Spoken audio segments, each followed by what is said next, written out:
What if you woke up in a world where magic was real, but your only weapon was a shovel and a degree in civil engineering? This is a land governed by noble titles and ancient swords, but the rules are about to change. Back on Earth, I was Suho Kim, just a student trying to survive his classes. I didn't have much, but I had knowledge that shouldn't exist here. But in this reality, my name is Lloyd Frontera, and this is the story of how a common student rebuilt a failing estate from the ground up. It starts with a vision, a blueprint of the future overlaid on a primitive present, a grid system that only I can see, mapping out possibilities that no knight or wizard could ever fathom. I'm going to turn this entire world upside down, using nothing but the laws of physics and a bit of grit. Where others see a landscape, I see a city of steel and glass waiting to be born. The scale of my ambition is massive, but first I have to deal with the man standing right behind me, Javier, the legendary knight who is supposed to be the hero of this story. He thinks I've lost my mind, but I'm looking at something better than glory. I'm looking at cold, hard cash. To understand how I got here, we have to go back to the beginning. A few years ago, my life was completely different. I was just another guy in a cramped apartment. Then a strange system message appeared, a random wish granted by something called the Absolute. I didn't think much of it until the congratulatory bells started ringing in my head. I woke up face down in the dirt, drooling and confused, with a blue screen staring back at me. The message was clear. I was now a character in Knight of Blood and Iron, the novel I had just finished reading. I was no longer Suho Kim. I was inside the book, and the reality of the situation was starting to sink in. The system wished me luck with a cheerful pop, leaving me to figure out my new life in the middle of nowhere. It's a classic transmigration trope, but usually people wake up as a prince or a powerful mage. Me? I woke up face down on a freezing dirt road, miles away from any comfort. The cold was biting through my clothes, and my body felt like it had been through a blender. I tried to move, but everything hurt. And then there was my jaw. A health alert popped up, mocking me. Apparently, I had dislocated my jaw just by sleeping on the ground. The system's snarky tone was already starting to get on my nerves. I didn't need a laugh track for my pain. I took a moment to think. In the novel, the only person pathetic enough to pass out in the middle of the road was Lloyd Frontera, the eldest son of a local baron and the biggest loser in the entire story. A shadow loomed over me. Someone had been looking for this drunkard. The sound of heavy, disciplined footsteps approached. A real knight. He looked exactly as the book described him. Stoic, handsome, and incredibly dangerous. This is Javier Azrahan, the actual protagonist of the novel. He's supposed to be a sword genius. He called me Lloyd, confirming my worst fears. I wasn't the hero. I was the hero's burden. In the original plot, Javier is a renowned swordsman who eventually saves the world. But right now, he's just an unknown knight serving a minor country lord. And that lord's eldest son is the man I've become, a spoiled brat who wastes his life on booze. The realization hit me like a ton of bricks. Of all the characters to possess, why this hooligan? We stared at each other in the moonlight. Javier's silence was deafeningly judgmental. He didn't even have to say the word hooligan. It was written all over his face. At least I have some self-awareness. Javier seemed almost amused by my sudden moment of clarity. He led me back to the manor, a place that was supposed to be a symbol of power, but felt more like a tomb. Even inside, the hero was still acting like my servant, stoking the fire while I sat there uselessly. He asked if I remembered how I ended up in the dirt. I didn't, but he was happy to fill me in. Apparently, I started drinking in the afternoon, got trashed, and destroyed the furniture at the local pub. It's a typical Tuesday for the original Lloyd. Javier was sent to make sure the Baron's son didn't die in a ditch. The Baron still cares about his son, even if that son is a complete disaster. Javier doesn't pull his punches. He made sure to mention my dislocated jaw was a pathetic way to go. The manor was freezing. This world doesn't have the underfloor heating systems I'm used to back home. Javier told me to rest, mentioning he'd report my latest drunken rampage to my father in the morning. I tried to talk him out of it, but he's as rigid as the steel he carries. Before he left, I had to ask. I remembered something from the book that was far more important than a pub bill. The heavy clack of the door shutting left me alone with my thoughts and a very grim future. I know everything that happens in this story. I read the final chapter just last night. I was reading it in my tiny, cramped room, never imagining I'd be living it the next day. The story of Lloyd Frontera is a tragedy. His parents get scammed, lose everything, and take their own lives. Lloyd becomes a beggar, spending his last coins on cheap ale to forget the misery. In the end, he coughs up blood and dies alone. It's a miserable, pathetic ending. I stood up, refusing to accept that fate. What's the point of being an aristocrat if it leads to a gutter? I cursed the absolute who sent me here. If I wished for a new life, why put me in a body destined for ruin? The sun rose over the Frontera estate. It looked peaceful, but I knew the bankruptcy was already looming. The architecture was grand but old-fashioned. Beautiful, yes, but incredibly inefficient for heating. Then I met her, Marbella Frontera, Lloyd's mother. She looked exhausted, her eyes filled with disappointment. She had heard about the pub. I tried to lie and say I was just reading a book, but no one was buying it. She begged me to at least go and apologize. The guilt in her voice was harder to handle than Javier's insults. I realized I had to clean up the mess the original Lloyd made if I wanted to survive. My sudden agreement to apologize left them both speechless. They weren't used to me being reasonable. I stepped out into the village. It was a humble place, built with wood and stone, struggling against the elements. The villagers were hard at work, but the atmosphere shifted the moment I appeared. A man dropped his bundle of hay, his face pale with fear. They didn't see a noble, they saw a monster. Javier walked beside me, his presence the only thing keeping the peace. People were literally scrambling to get out of my way, hiding behind barrels as if I'd strike them for looking at me. I tried to act normal, but the weight of Lloyd's reputation was crushing. Women pulled their skirts away, and men dashed into doorways. It was a total social exile. I realized then that hooligan was an understatement. I was the most hated man in the barony. Even the children were warned about me. A small boy peeked out of a window, curious and terrified. His mother quickly pulled him back, shouting at him not to make eye contact. The slam of the shutters was a clear message. I was not welcome here. The system confirmed it with a helpful ding. The villagers absolutely detest you. Thanks, I noticed. I asked Javier why he was still following me. He said he was my escort, but we both knew the truth. He wasn't protecting me from them. He was protecting them from me. I'm basically a gangster in their eyes. If I'm going to be a beggar later, I need these people to at least not throw stones at me. If I can fix the debt, I can live a sweet, comfortable life as a country heir. That's the dream. I checked my status. Surely the system gave me some kind of cheat code or powerful skill. It did. I have human scum as a passive skill and rowy drunkard as an active one. What a joke. I waved my hands in frustration. These skills were useless for saving an estate from bankruptcy. Javier was staring at me again. He probably thought I was having another breakdown. He pointed out the pub. He thought I was trying to skip out on my apology. His eyes were cold, searching for any sign of a lie. He didn't trust a single word that came out of my mouth. I shouted back that I was just thinking. It's hard to plan a revolution when your bodyguard hates your guts. He dismissed it with a sigh and told me to just get it over with. I pushed open the heavy wooden door of the pub, the creak announcing my arrival like a death knell. Javier watched me closely. He could sense that something about me had shifted overnight. The interior was a disaster. Smashed chairs and broken tables littered the floor. I really did a number on this place. I even managed to crack the wall with a decorative skull. The original Lloyd was a menace. I bowed deeply, begging for forgiveness.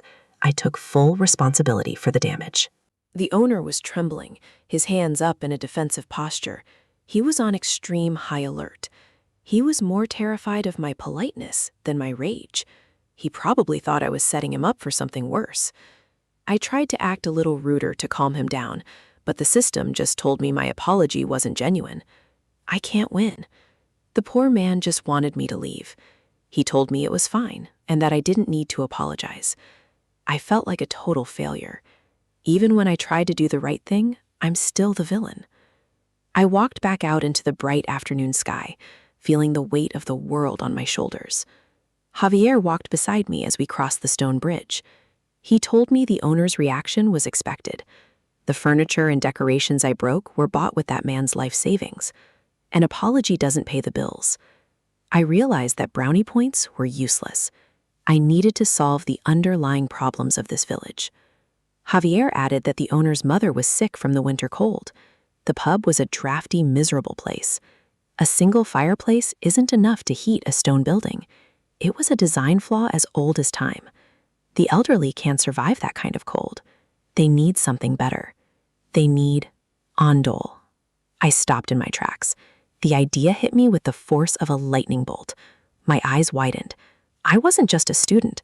I was a specialist in construction and infrastructure. A light bulb flickered to life in my mind, cutting through the fog of Lloyd's useless memories. It started as a small spark of inspiration, a connection between two worlds. I had it, the solution to the pub owner's problem and the key to my own survival. It was like a surge of electricity running through my brain. I could see the solution clearly. The jolt of realization was physical. I wasn't just Lloyd anymore. The light bulb went off, and suddenly, the path forward was illuminated. Technical data and architectural grids started zooming through my vision, mapping out the perfect heating system. There are no ondol floors in this world. If I built them, they will be the most sought-after luxury in the kingdom. The original Lloyd could never have dreamed of this. He didn't have the vision or the discipline. But the real me, Suho Kim, has exactly what it takes. My past life wasn't a waste. It was preparation. I majored in civil engineering.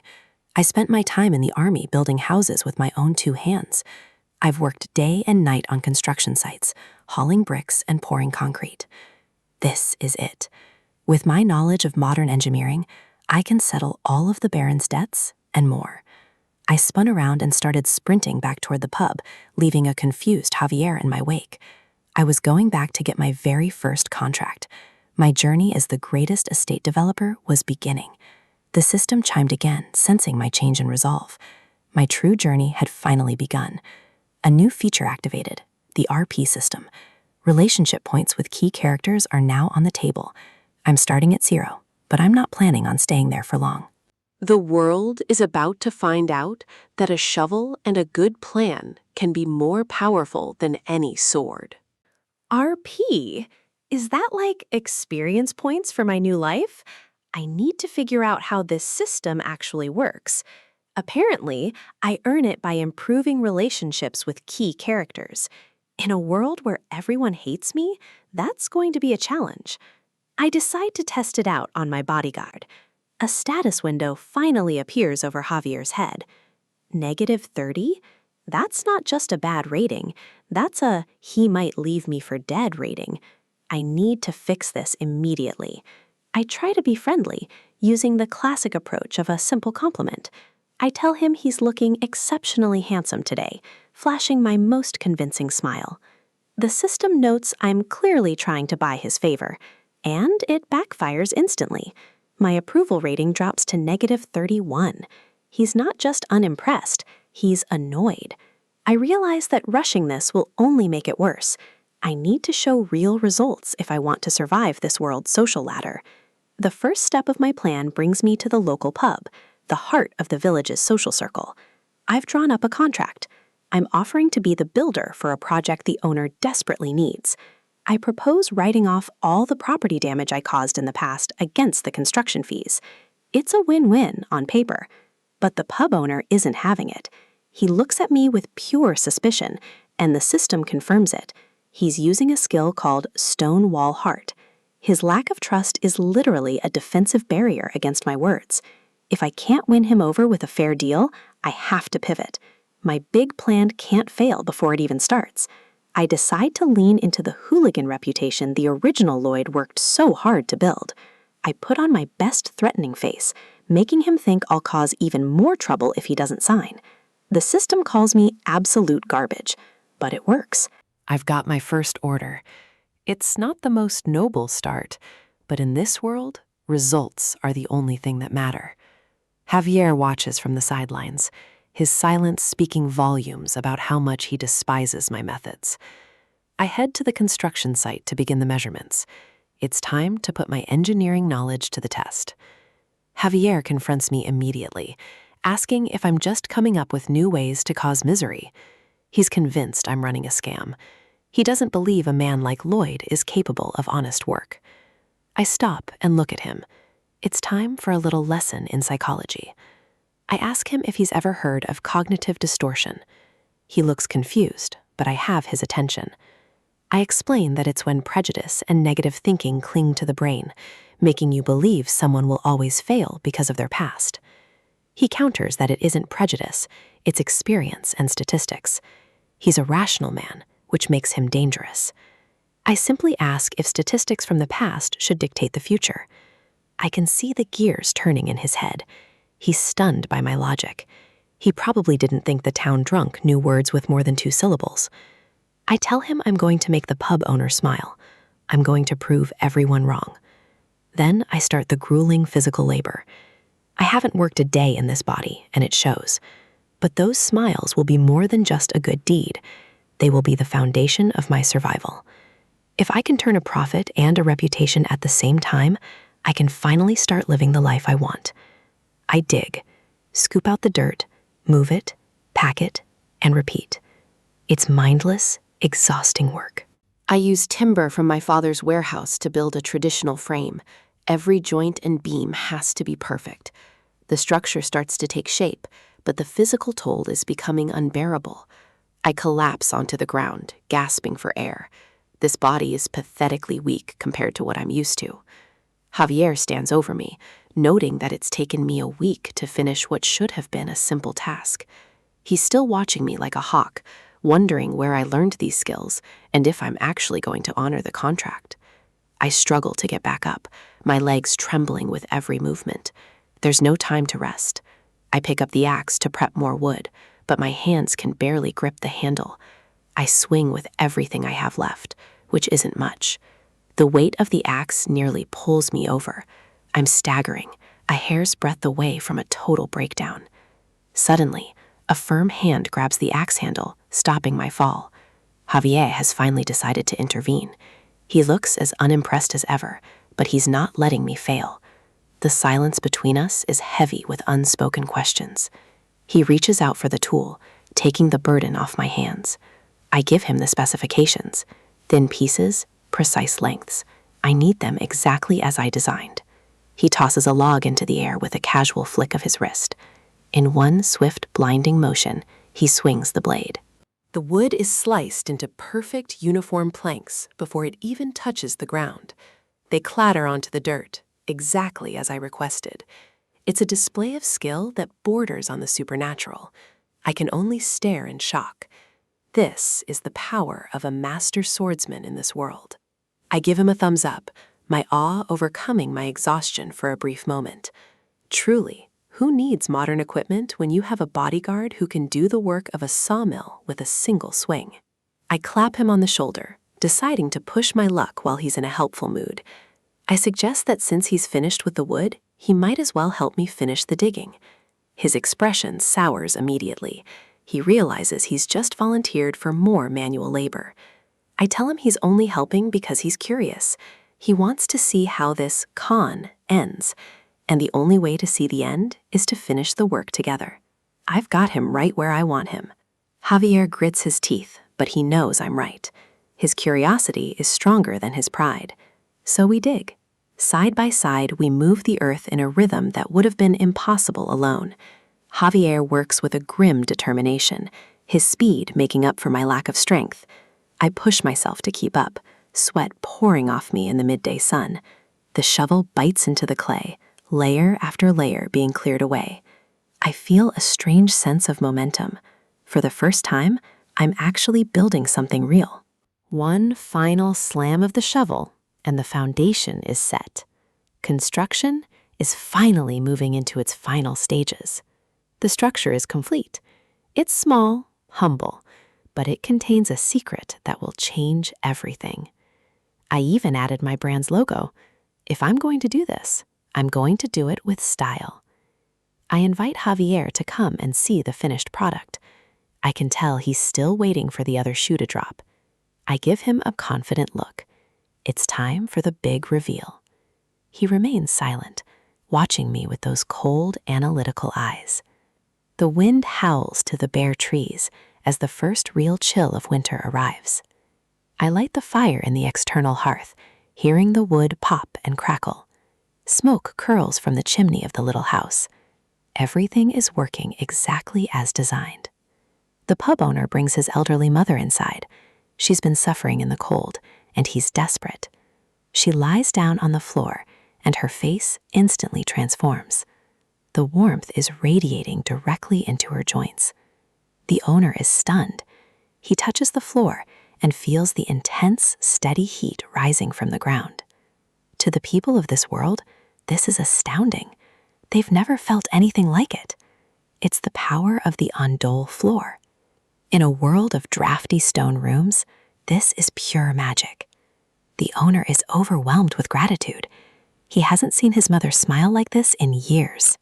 The pub owner and his mother are happy, just like I said they would be. Javier watches from the shadows.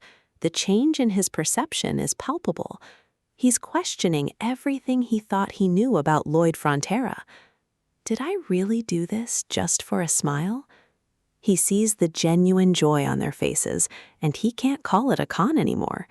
For the first time, he acknowledges that those two people are truly happy right now. The system chimes.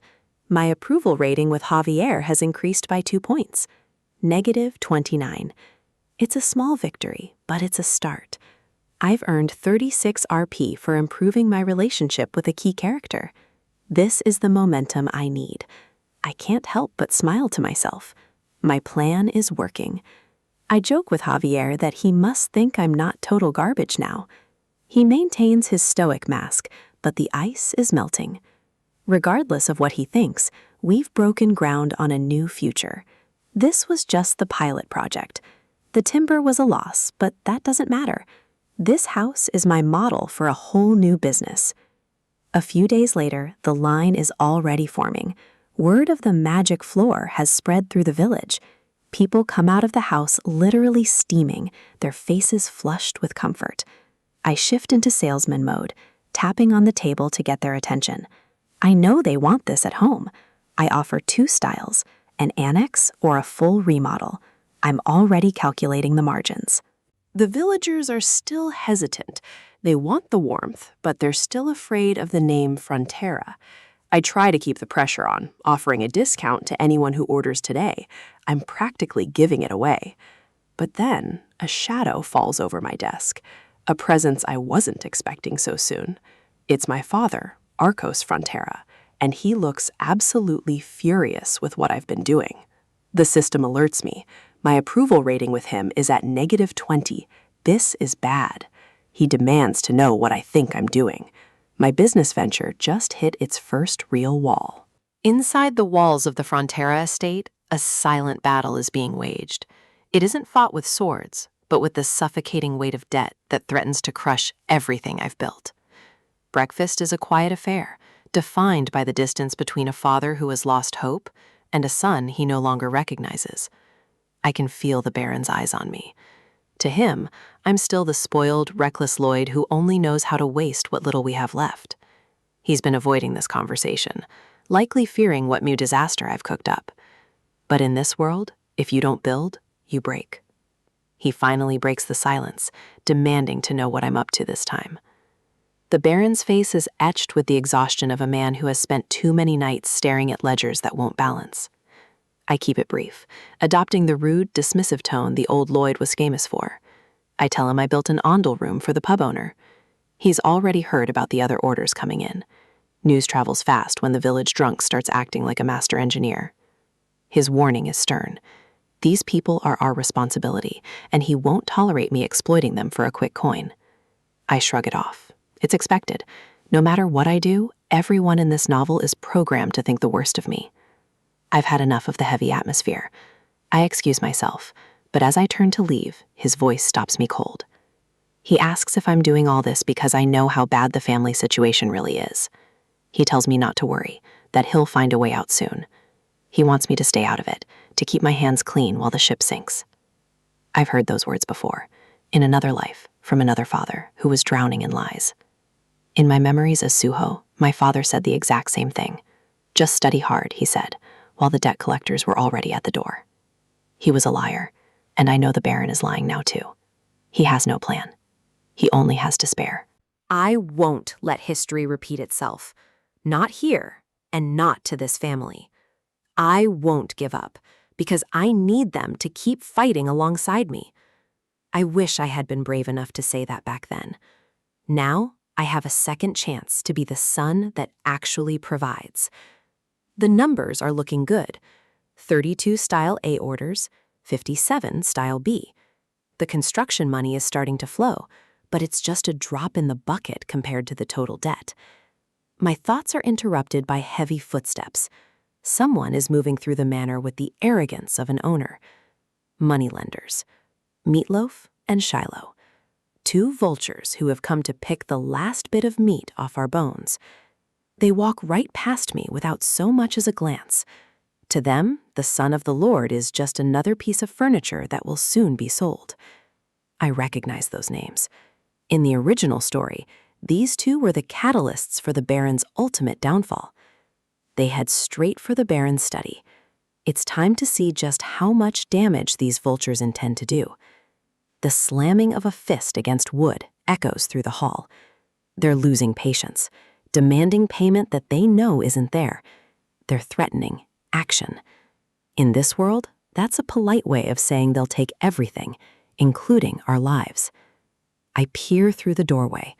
The Baron looks small, cornered by men who have no respect for his title or his humanity. Perfect timing. I was looking for a way to test my new standing, and these 2 just volunteered to be my guinea pigs.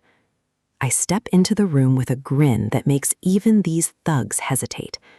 They have no idea that the useless son is the most dangerous person in the room. But before I deal with them, I need to figure out how to use the RP I've accumulated. A strange world requires a strange set of tools. The system confirms it. I can invest my relationship points into gaining new abilities. It's time to trade social standing for survival. A hum of energy begins to vibrate beneath my feet. The world is literal code, and I'm about to rewrite my own stats. Data streams past my eyes. Soil mechanics, hydraulics, structural engineering. The knowledge from my past life is being digitized and enhanced. It's a rush of information, advanced design programming and concrete theory flooding my mind. I'm no longer just a student. I'm becoming the architect of this kingdom. The system mocks me, surprised that I know more than I look. I have a scholarship, you piece of junk. Don't underestimate a desperate engineer. 2 skills are available based on my current knowledge: basic surveying and basic design, essential for any developer. I can't see the full details yet, but in a world without GPS or CAD software, any magical edge is worth the cost. I have 36 points. It's enough. I click and commit, feeling the points drain away as the transformation begins. The sensation is like a lightning bolt to the brain. Basic surveying locks in, and suddenly the way I see the world changes forever. I don't need tools. I can see the grid of the land itself, the elevations and coordinates burned into my retinas. I am the GPS. Then comes basic design. I can visualize structures in midair, rotating and refining blueprints with a flick of my fingers. This will make construction 10 times faster, but I'm still just one man. Even with Javier's help, we need more muscle. I find myself wishing for heavy machinery. A backhoe would solve all my problems, but summoning a tractor into a fantasy world seems like a stretch. The system chimes in again. It turns out there is a way to get a summon. My interest is piqued. A new window pops up, glowing with a promise of power. I need something that can move mountains, literally. It looks like a gacha game ad. Unique personalities, wide range of skills, a loyal partner to help me build my empire. Premium summons? This system really is a piece of work. It's preying on my need for efficiency. 50 points per turn. That's steep. I'm currently broke in both currency and relationship points. I only have 1 point left. I need to generate some serious goodwill, and I know exactly where to find it. If I can summon a creature with the power of heavy machinery, a dragon, a behemoth, anything, I can transform this estate in weeks. I need key characters to like me, and right now, my father is being harassed by the perfect targets for a little relationship building. Back in the study, Meatloaf slams the table again. He's tired of waiting, and he's about to make an offer that will turn the Baron's stomach. The Baron looks defeated, his dignity stripped away by these lowlifes. They think they hold all the cards. Meatloaf leans in with a disgusting smirk. He suggests selling the Baroness and her ladies to a nice place to fetch a hefty sum. The Baron is horrified. Even in his darkest hour, he never imagined such a vile suggestion. It's the ultimate insult to his honor. I lean over Meatloaf's shoulder, my voice dripping with mock concern. A lender should have better manners, shouldn't he? He jumps, startled by my sudden presence. They haven't realized that the dynamic in this room has shifted entirely. He recognizes me, the peculiar eldest son. He thinks I'm just an interruption, a minor nuisance to be brushed aside. I ignore his insults. Instead, I ask for the one thing they don't have, a warrant. They're confused. Warrants are for commoners, not for men collecting from a bankrupt noble. Or so they think. I begin reciting the Royal Family and Nobility Act, Article 3, Clause 6. My knowledge of this novel's lore is finally paying off. All nobles may exercise their right to protect their interests as vassals of the king. My gaze is cold, unwavering. They sputter, claiming they've never heard of such a law. Of course they haven't. They're used to bullying people who don't know their rights. I offer to help them find out. But I won't be using a book to teach them this lesson. I call out for Javier. The real muscle of this family is about to make his entrance. He appears instantly, his presence filling the doorway. He may hate me, but he's bound by duty to follow my lead. The silver-haired knight looks down at the lenders with a chilling indifference. He's a weapon waiting to be aimed. I give the order. Cut off this trespasser's arm. I want them to know exactly what kind of action I'm prepared to take. The room goes silent. Javier steps forward, his hand resting on the hilt of his sword. The lender's bravado evaporates instantly. They threaten to sue, but I just smile. Let's see whose side the judge takes when they hear about the attempted human trafficking. Javier draws his blade. The steel sings as it leaves the scabbard, a bright, lethal flash in the dim light of the study. Panic sets in. They realize I'm not joking. In this world, a noble can kill a commoner for trespassing and walk away without a scratch. They scramble for the exit, screaming about regret and revenge. But their words are empty, drowned out by the sound of their own fear. The door slams shut behind them. For the first time in months, the Frontera Manor is free of vultures. I scoff at their retreat. Absurd how quickly they run when the odds are actually even. The Baron is staring at me, his mouth agape. He looks like he's seeing a ghost, or perhaps a son he never knew he had. He's frantic, worried that I've only made things worse. He knows we don't have the money to keep them away forever. I drop a heavy bag onto the desk. The sound of clinking coins is the most beautiful music I've heard all day. I tell him it's enough to cover this month's Mientras. It's the first real payment this family has made in years. He's suspicious, accusing me of extorting the villagers. He still can't believe that I actually worked for this money. Javier steps in, his calm voice acting as a bridge. He tells the Baron not to fear. He promises to ensure that I fulfill the orders. If the kingdom's greatest knight vouches for me, the Baron has no choice but to listen. The tension leaves the Baron's shoulders. He trusts Javier completely, and by extension, he's starting to trust the path I'm carving out. We take our leave. The first hurdle has been cleared, but the race is far from over. As we walk through the halls, I can feel Javier's burning curiosity. He's dying to know where I learned that law. He asks how I knew about it. He always thought I was the ignorant type. I just tell him I picked it up somewhere. The truth is much darker. I know that law because in the original novel, Javier used it after the Baron and Baroness committed suicide. The loan sharks had come to dig up their bodies to sell them. It was the most horrific moment in the book. That was when Javier recited the act. He used the law not to protect his interests, but to justify his vengeance. He took their heads right there in the rain. I used his future words to prevent that future from ever happening. Knowing the story is my greatest weapon. It allows me to stay 2 steps ahead of fate. And now, for the reward, I can feel the system gears turning, calculating the impact of my actions. The notification pings. Baron Frontera's approval rating has increased.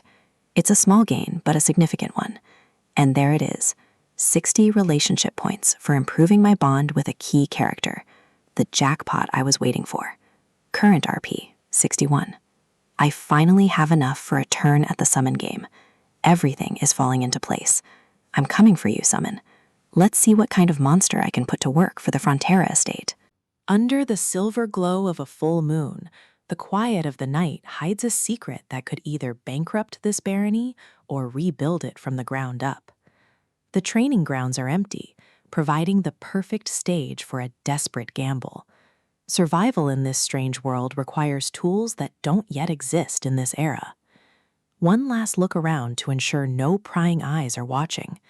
If the commoners or the knights saw me now, they'd think the young master had finally lost his mind. The system interface flickers into life.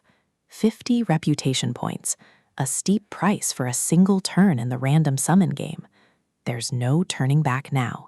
I press start, feeling the weight of the estate's future resting on this digital roll of the dice. A blinding flash of emerald light erupts from my fingertips, tearing through the darkness of the night. The sound of grinding gears echoes through the air, a mechanical roar that feels entirely out of place in this medieval setting.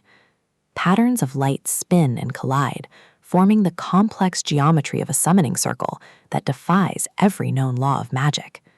The sheer scale of the energy is overwhelming. I can only stare in awe as the atmosphere vibrates with raw power.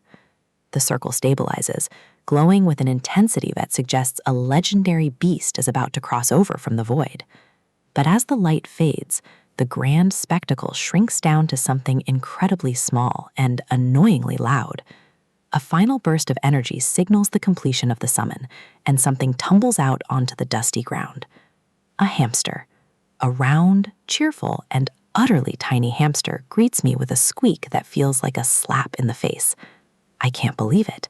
After all that buildup, all those points, I'm left staring at a ball of fluff that looks like it belongs in a pet shop. It rolls across the dirt with a soft thud, looking perfectly content with its new surroundings. The creature springs up, practically beaming with pride. It has no idea it's just ruined my night. The silence between us is deafening. I spent my hard-earned points on a rodent that can't even scare away a cat. I can't help but scowl. This is a dud, a total waste of resources when time is the one thing I don't have.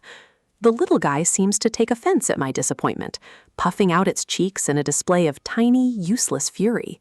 It starts squeaking frantically, trying to communicate something that my human ears just aren't picking up. I turn to walk away, but the hamster isn't done yet.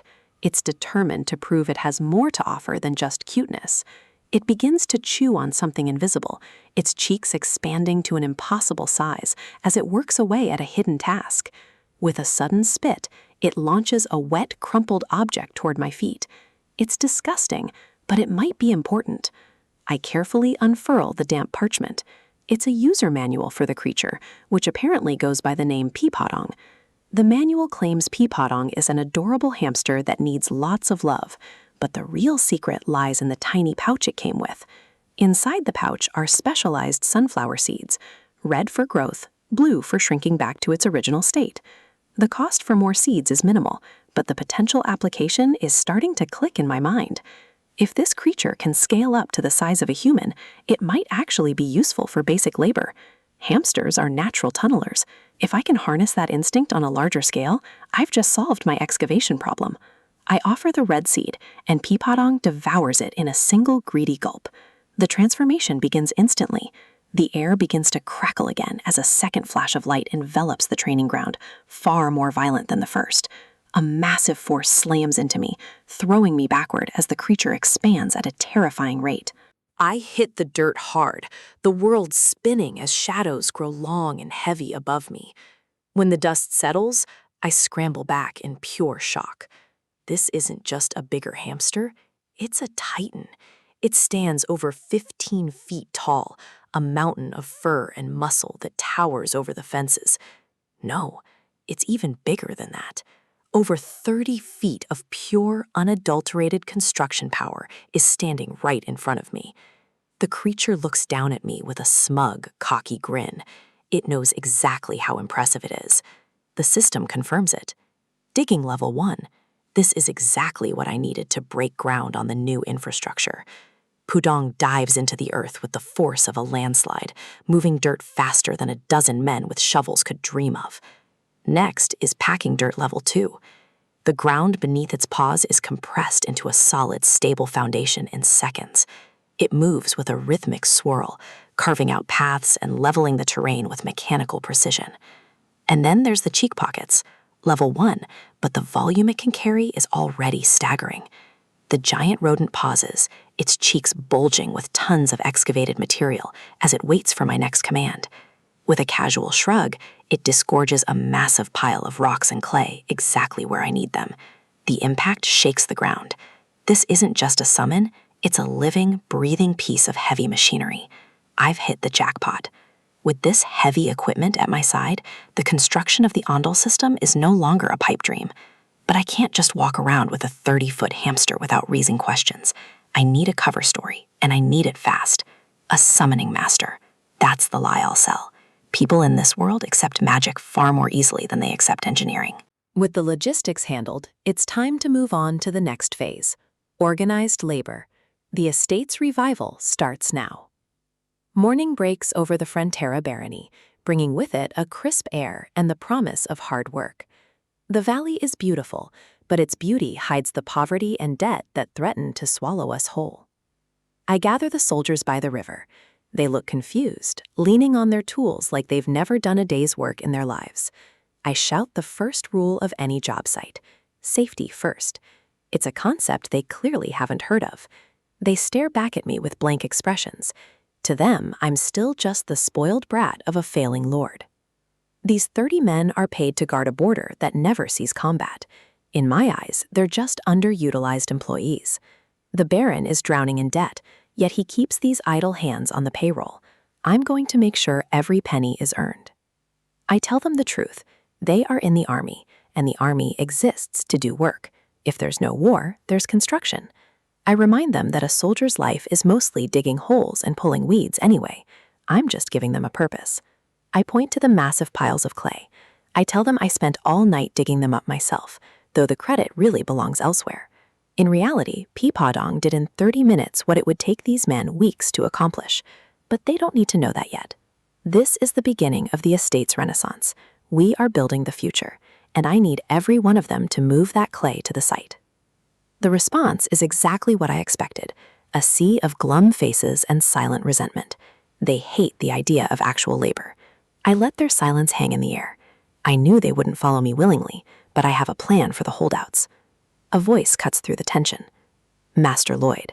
It's cold, authoritative, and dripping with hidden malice. Sir Neumann, the senior knight of the barony. He carries himself with a pride that his character doesn't deserve. I turned to face him with a smirk. I knew he would be the first to challenge me. In the original novel, he was the first to betray us. This land has 3 knights: Neumann, the man before me, Bayern, who is loyal, and Javier, the true hero of the story. When the estate eventually falls into ruin in the original timeline, Javier and Bayern stay until the bitter end. But Neumann? He's the rat who sells out the Baron to conmen and flees with whatever he can carry. Looking at his arrogant face now, I realize I can't allow a traitor to remain the land's foremost knight. He asks me what I think I'm doing, his hand resting near his sword as if to intimidate me into submission. He claims he won't tolerate his honorable men being covered in dirt. It's a transparent attempt to maintain his own power over them. I call his bluff. He's not worried about honor. He's worried that if I pay off the debts, his chance to profit from our ruin disappears. He tries to shift the conversation back to my prior conduct, reminding everyone of the drunkard I used to be. He accuses me of using the men for personal gain, hoping to turn the soldiers against me before I can even begin. I lean against my shovel, looking bored. He thinks he's winning this verbal sparring match. No, that sounds about right, I admit with a grin. Honesty is a weapon he doesn't know how to parry. I lock eyes with him, the playfulness vanishing. I tell him exactly what happens to people who stand in the way of progress. The man is fragile. I can see the veins popping in his neck. If he were a gamer, he'd be a keyboard-smashing rage quitter. It's time to stop talking and start pressing his buttons. I slam my shovel into the ground with purpose. I swing the tool with a flourish, the motion sharp and deliberate. I'm not just a developer. I'm the one in charge here. The soldiers gasp in shock. They've never seen the young master act with such confidence or such blatant disrespect for a knight.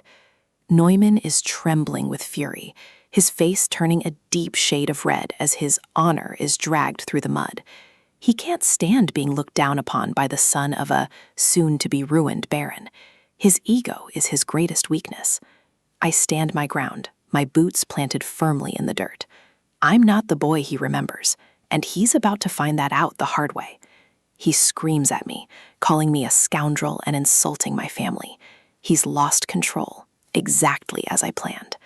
I cut my ear, pretending I can't hear his tantrum. What was that? Let's forget about ranks and fight this out? I twirl the shovel in my hand like a seasoned warrior. It's a performance, but one backed by a very real threat. I point the blade of the shovel directly at his chest. The challenge is issued, and there's no backing down. Let's do this thing, I say, my voice steady and cold. A duel, I mean. Neumann's eyes widen in disbelief. He thinks he's about to teach me a lesson, but he has no idea the world has already changed. The challenge has been issued, but the reality of the situation is starting to set in. A duel against a seasoned knight like Sir Neumann isn't just a bold move, it's potentially a death sentence. Javier looks at me with that signature cold stare. He's not just asking if I'm confident, he's asking if I finally lost my mind. Of course I haven't lost my mind. I'm not some suicidal hero. I know exactly how outclassed I am right now. He reminds me that Neumann is a sword expert who can use the mana heart sill. In this world, that's like bringing a tank to a knife fight. And me?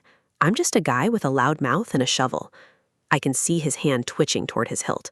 Javier's patience is paper thin, and honestly, I don't blame him for wanting to end this farce himself.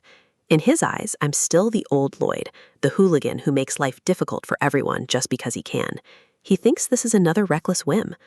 But Javier is starting to notice the patterns. The way I separated the Baron from the conflict, the way I appointed a substitute overseer, it all looks too calculated to be a simple tantrum. Still, he sees me picking my nose and immediately loses any respect he might have been building. To him, I'm just filthy scum that needs to be kept on a short leash. It's time to change the dynamic. I need Javier to be more than a babysitter. I need him to be a weapon. I tell him there's something I need him to do. I give him my best trust me smile, which usually just makes people want to punch me harder. I ask him to teach me how to use a sword. His response is immediate and absolute. He refuses without a second thought. He claims his only job is to watch me. He doesn't see the point in training a man he despises. Then comes the insult. He believes that if human trash like me learns to fight, the people around me will be in even greater danger. He's not wrong about my reputation, but he's wrong about my future. I play it cool. I act like his refusal is just a minor setback, but I've already got the leverage I need. I lean in with a smirk. What if I told him that teaching me would be the key to curing his most painful secret? The look on his face is priceless, total shock. He wonders how a backwoods noble like me could possibly know about his condition. I tell him it's all in the books. I know he has chronic insomnia, and more importantly, I know exactly why he can't sleep.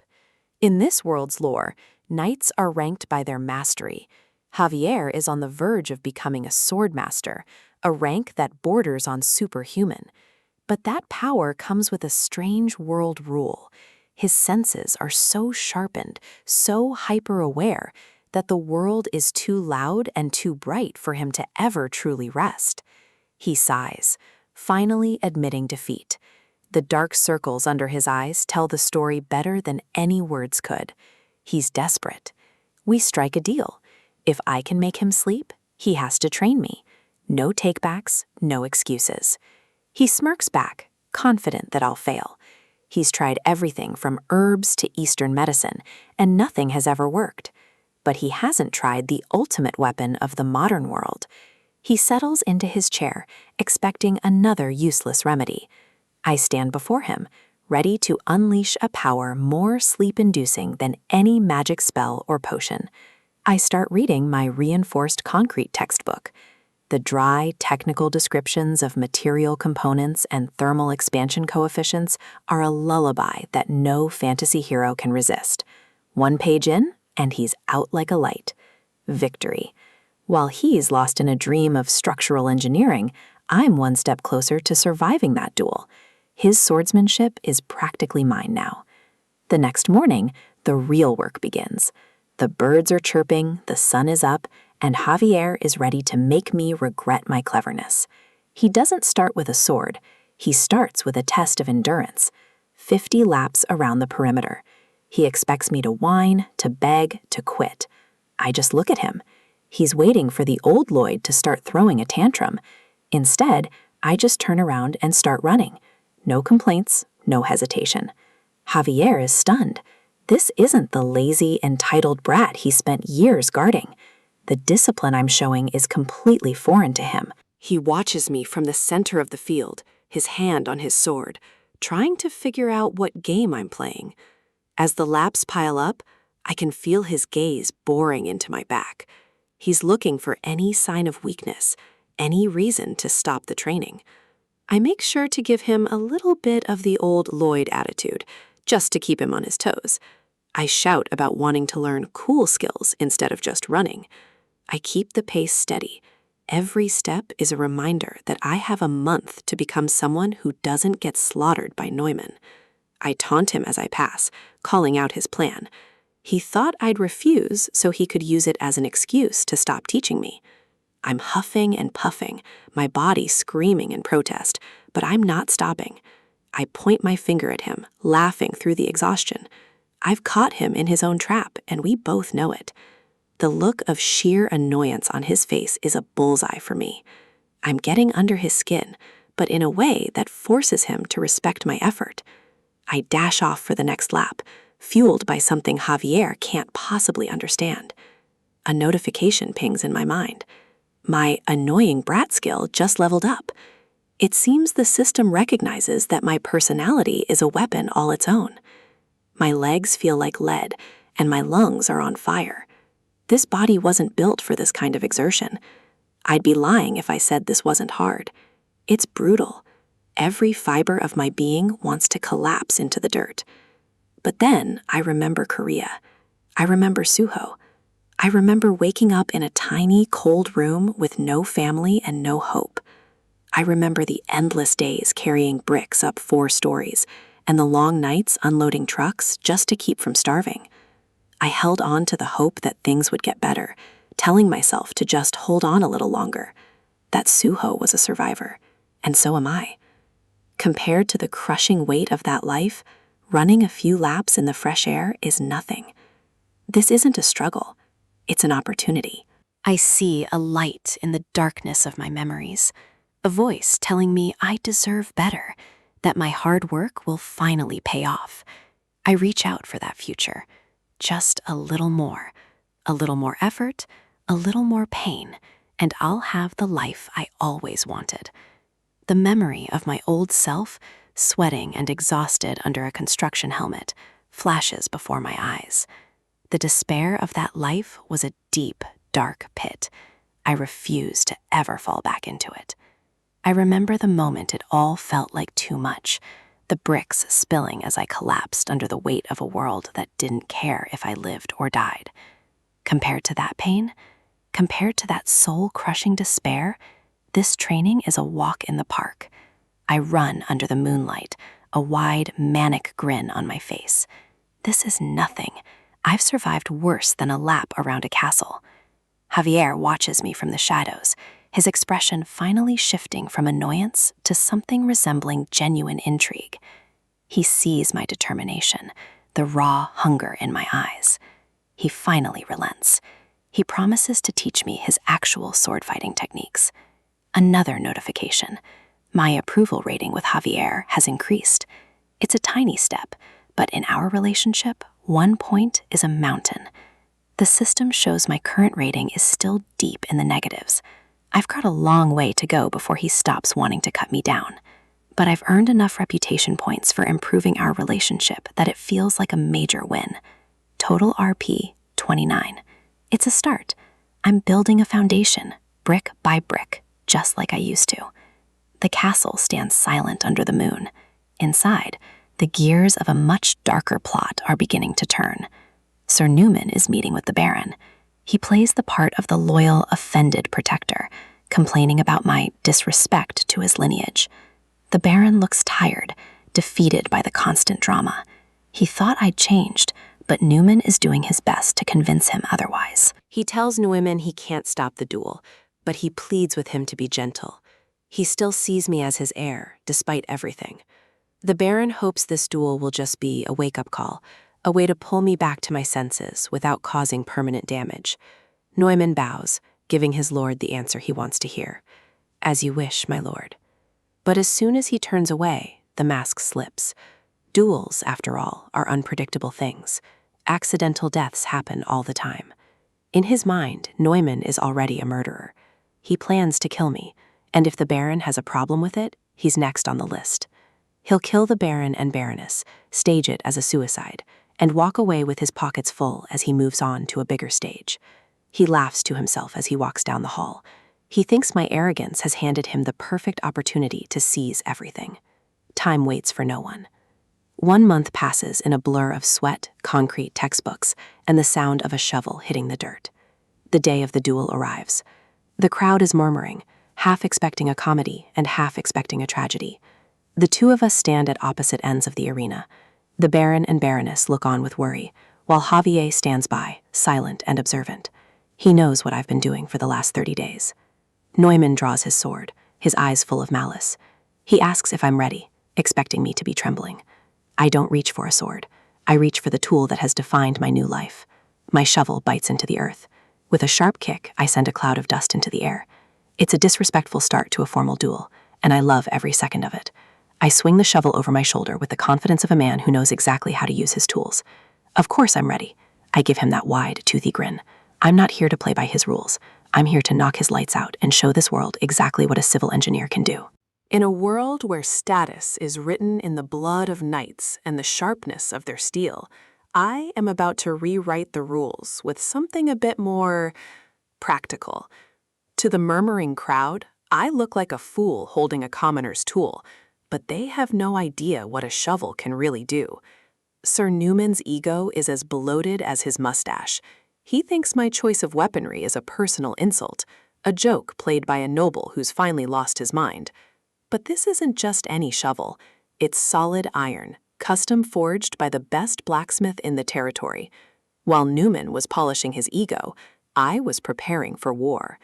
My father looks like he wants the earth to swallow him whole. He's convinced I've turned our family's last stand into a circus act. Only Javier remains silent.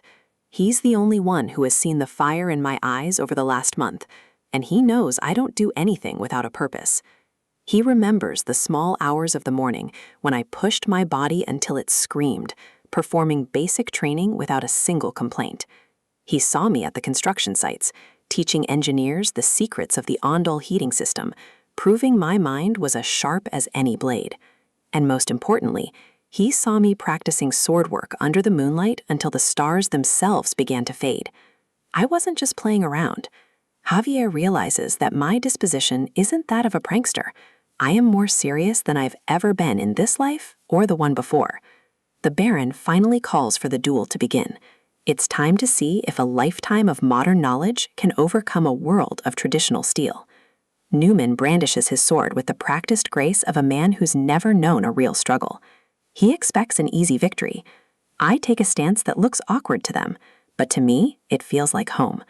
A shovel is just a different kind of lever, and I understand physics better than any knight. Javier's brow furrows. He's never seen a style like this. It's lackluster, unrefined, and completely unpredictable. Newman lunges, screaming about how I'm playing games. He thinks he can end this with one swift swing of his heavy blade. I don't retreat. I point the tip of the shovel forward, centering my weight and focusing on his momentum. The clang of metal on metal rings through the air. The shock on Newman's face is priceless when his sword bounces off my iron spade. The crowd goes silent. Even the Baron stops breathing for a second. That wasn't luck. That was a perfect parry. Newman snarls, convincing himself that luck doesn't strike twice. He swings again, putting his full weight behind the blow. Another resounding clang. I am holding my ground against a trained knight with nothing but a digging tool. It's a beautiful sight. Javier's eyes widen. He sees the efficiency in my movements now. This isn't a dance. It's a skill adapted specifically for real-life survival. Newman is starting to sweat. The low life he looked down on is suddenly a wall he can't climb. I can't help but grin. In my past life, every Korean man learned the art of the bayonet. And a shovel? It's just a bayonet with a wider edge. This is the essence of modern hand-to-hand combat. Thousands of hours of military tradition channeled into a single, focused discipline. Newman is wide open. I zoom in, the shovel moving with a speed he never anticipated. It's a more formidable weapon than he could ever imagine. The wide blade isn't just for digging. It's a shield that can absorb the heaviest of impacts. It's a tool that can cut through thick tree roots, making it perfect for jabbing through the gaps in a knight's defense.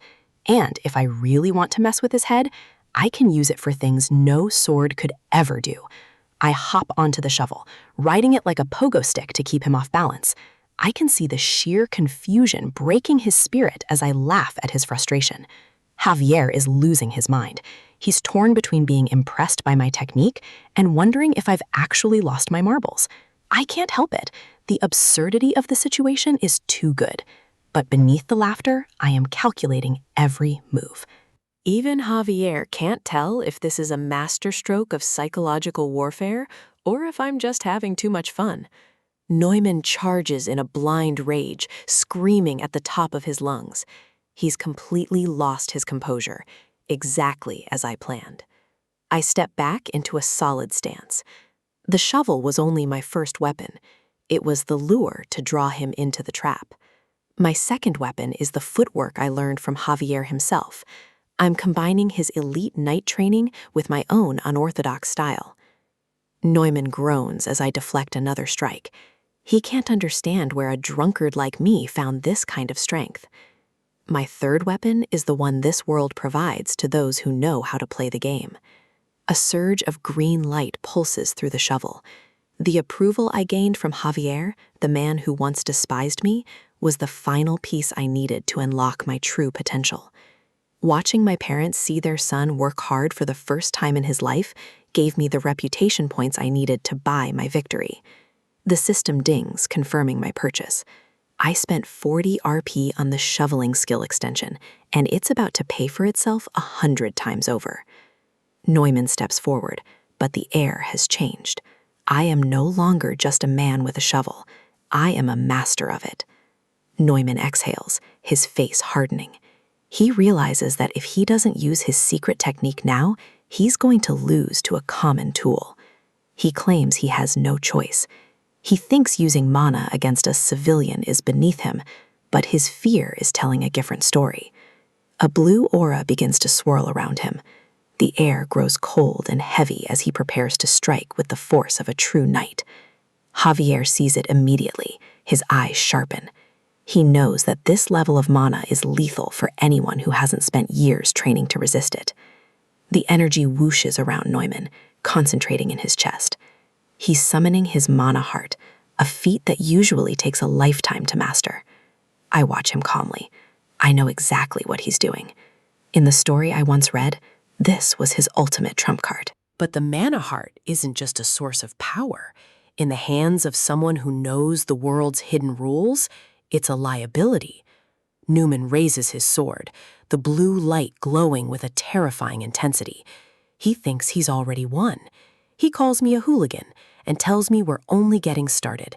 He's so confident in his stolen power. I close my eyes for a second, feeling the resonance of the mana in the air. I don't need a sword to win this. The energy whooshes around us as the two of us collide. The ground beneath our feet begins to crack from the sheer pressure. Javier knows that for a regular person, it takes 5 years just to summon a mana heart. He thinks it's impossible for me to block this. Normally, he'd be right. A normal man would be pulverized by this much concentrated mana. But I am not normal. I have the memories of the author of this very story, and I know a secret that Newman has forgotten. Newman calls me a fool, certain that his blade will crack both my shovel and my skull in one fell swoop. My mother gasps, hiding her eyes. She can't bear to see her son destroyed by the knight she once trusted. My father's face is pale with terror. He's watching his legacy and his family's future hang by a single iron thread. The slam of the sword against the shovel echoes like a thunderclap. But instead of breaking, my shovel begins to glow. Newman's eyes go wide. He can feel his power being diverted, pulled away from his blade and into my tool. He staggers back, his legs turning to jelly. He can feel the strength leaving his body, as if a drain has been opened in his soul. I give him a wicked grin. It's time for my fourth and final weapon, the one that will truly end this duel. Javier recognizes it instantly. It's the mana conjuring skill that made him the strongest man in the world in the original story. The Azrahan core technique. It doesn't just block mana, it absorbs it. I'm literally eating his power to fuel my own. Neumann screams in agony as his own energy is ripped from him. He realizes too late that he's been fighting a monster in human skin. I swing the shovel with all the stolen power I've gathered. The momentum is unstoppable now. A massive whack connects with Neumann's jaw. The impact is so powerful, it sends a shockwave through the entire arena. A single white tooth flies into the clear blue sky. It's a poetic end to his arrogance. Neumann's head snaps back, his eyes rolling into his head. He's out before he even hits the ground. The shovel clangs against his armor one last time as he collapses. The mighty knight has been brought low by a piece of gardening equipment. I hold the shovel high, the sun glinting off its iron surface. I am the winner, and I did it on my own terms. Neumann hits the dirt with a heavy thud, spit and blood flying from his mouth. He's a broken man. The slam of his body against the earth signals the end of his reign of terror. My family is safe. The crowd is frozen in shock. They're staring at me like I've just performed a miracle or committed a crime against nature. Even the Baron and Javier are speechless. They've spent their lives studying the sword, and I just proved it can be beaten by a shovel. Whispers break out like a wildfire. People can't believe their eyes. The bottle-loving lowlife just defeated a sword expert. The Baron finally finds his voice, stuttering as he declares me the winner of the duel. He looks like he's seeing a stranger. Neumann grovels on the ground, his mind struggling to process the reality of his defeat. He can't accept that he lost to me. I step over to him, looking down at the man who tried to destroy my family. I make sure he hears me loud and clear. I won. I stretch my back, acting as if the duel was just a light workout. The arrogance I'm showing is for his benefit, to let him know he's nothing to me. But I'm not finished yet. The duel is over, but the punishment for what he planned to do to my parents is just beginning. Neumann looks up at me with terror in his eyes. He sees that I'm not done. I have a debt to collect for the Baron and Baroness. My father screams for me to stop, telling me the duel is over. He thinks I'm going too far, but I don't stop. I rain down wax on Neumann, a flurry of blows that have nothing to do with technique and everything to do with justice.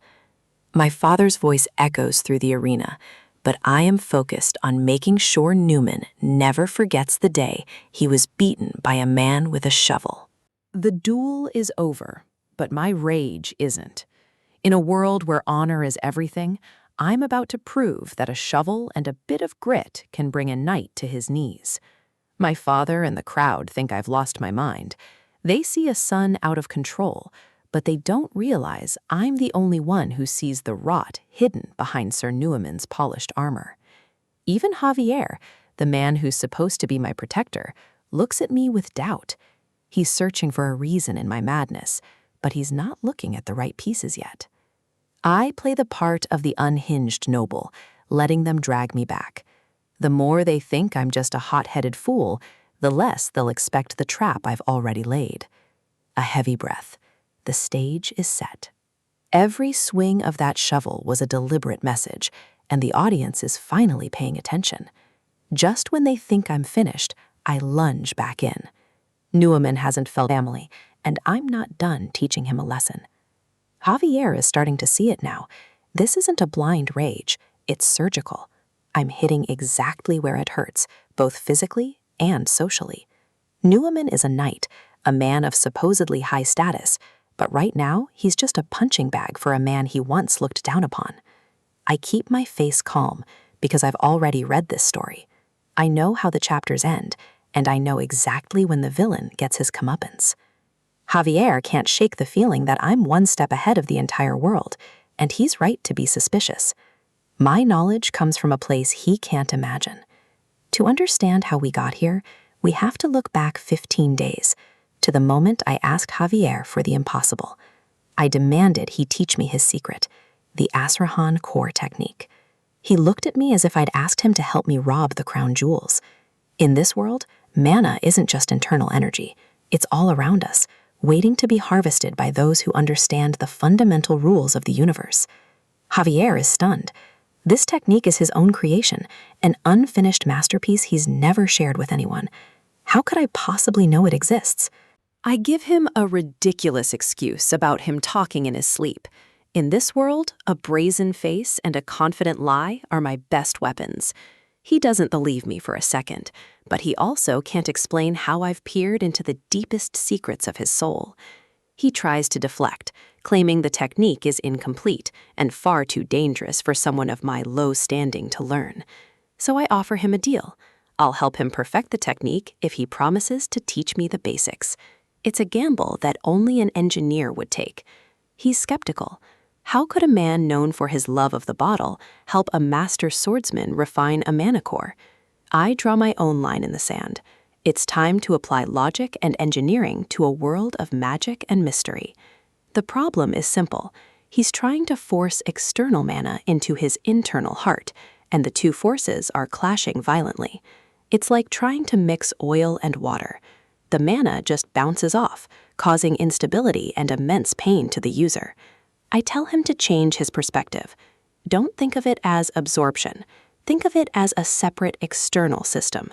I suggest condensing the external mana into its own orbit, creating a secondary power source right next to his heart. It's a revolutionary way to handle power, using the outside world as a mechanical extension of yourself. I call it an auxiliary engine. One system to power the heart, another to handle the heavy lifting. It sounds like science fiction to him, but it works. Javier doesn't even know what an engine is, but the logic is undeniable. For the first time, the path to perfection is clear. I play it off as simple spitballing, but Javier sees the shadow of a genius behind my mask of idiocy. In that moment, the greatest swordsman in history found a missing piece of his puzzle, all thanks to a few words from a drunkard. On his very first try, he reached 3 circles, a feat that should have taken decades of meditation and training. The system confirms it. My approval rating with Javier has increased. Even the world acknowledges our bond is growing stronger. I don't care about the circles.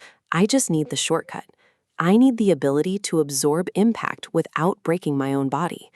Back in the present, that one small lesson is the reason I'm standing over a defeated knight while the world watches in awe. The Baron screams about honor and sullying a knight's name, blinded by the same kindness that almost led his family to ruin. He thinks I'm the villain, the son who's finally gone too far. He doesn't realize I'm the only one fighting for our survival. I take a breath. It's time to stop playing games and show them the truth I've been digging for in the shadows. I point toward the table.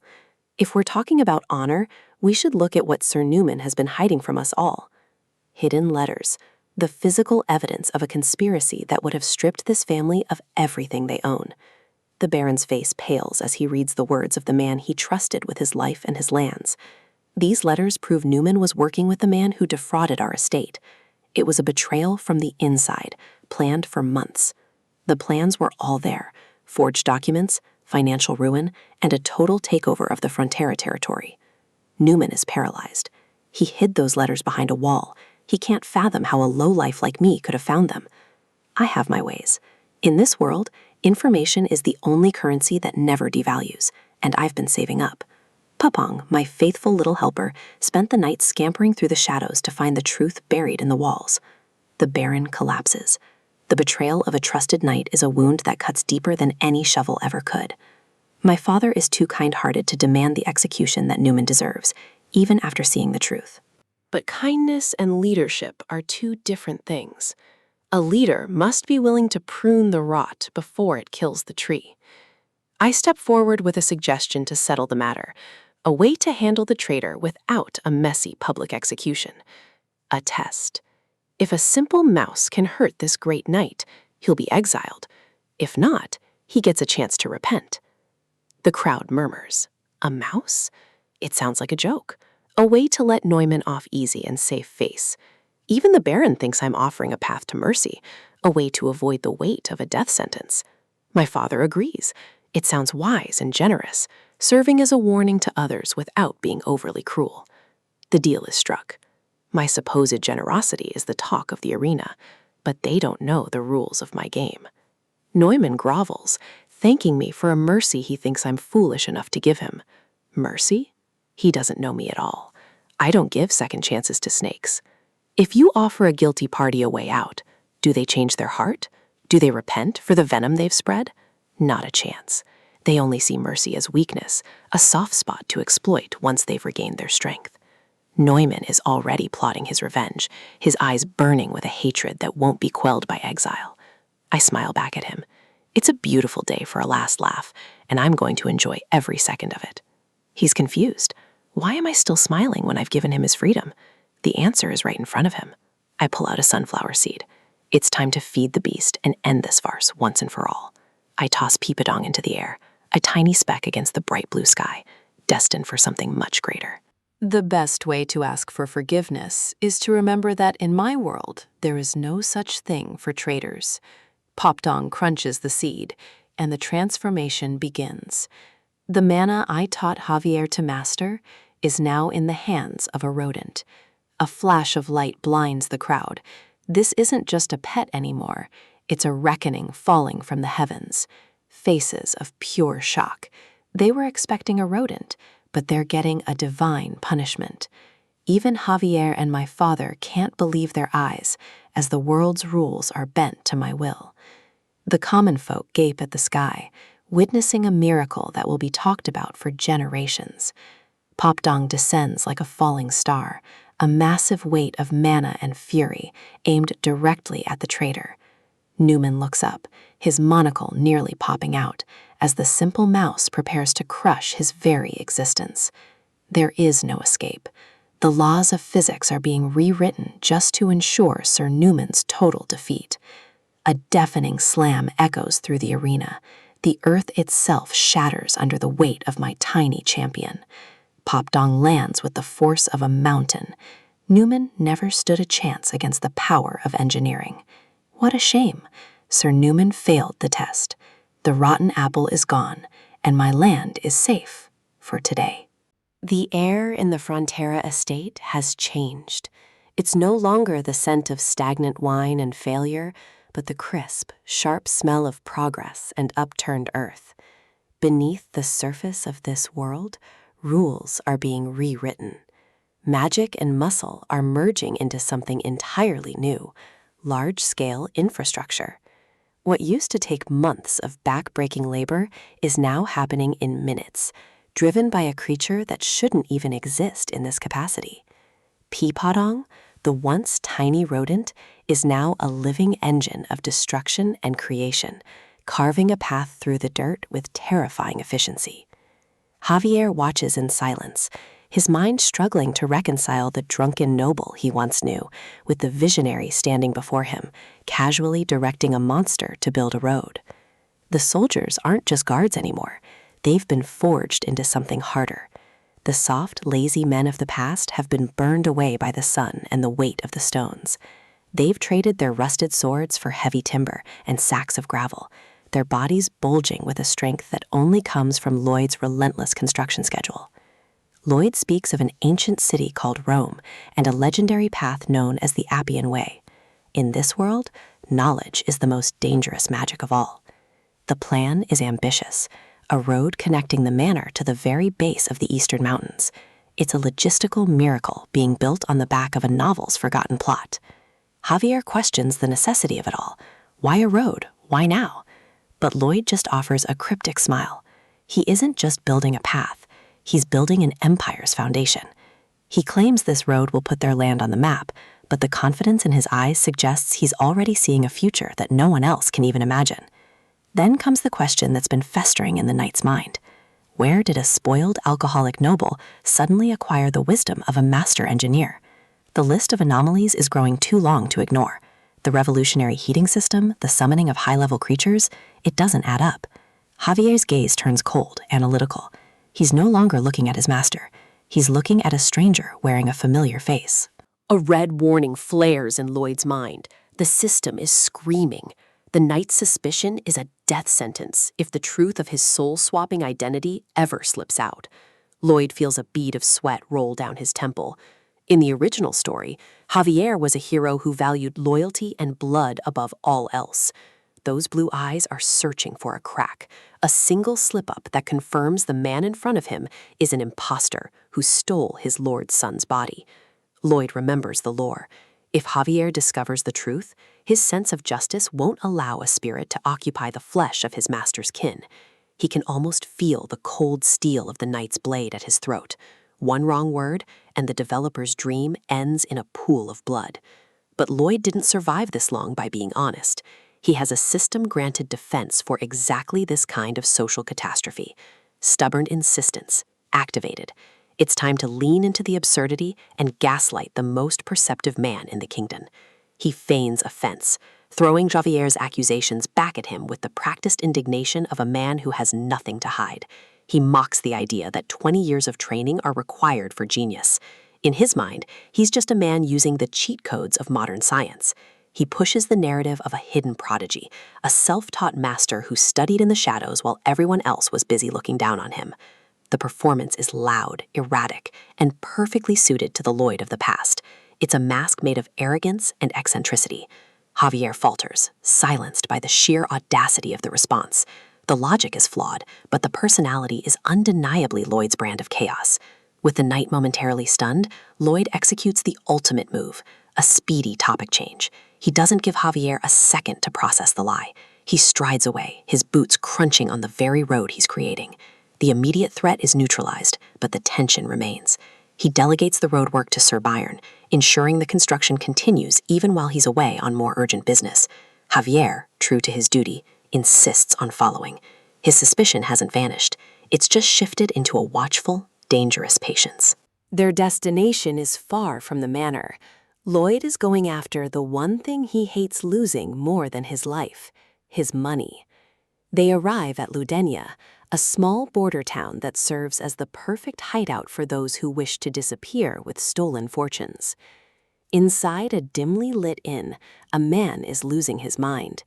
The shadows here are thick with the desperation of a cornered rat. A fist slams onto the table. The sound echoes with the fury of a con man who's finally been outplayed at his own game.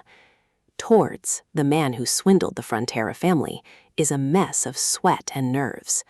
He's lost the stolen wealth to gambling, a poetic end for a thief.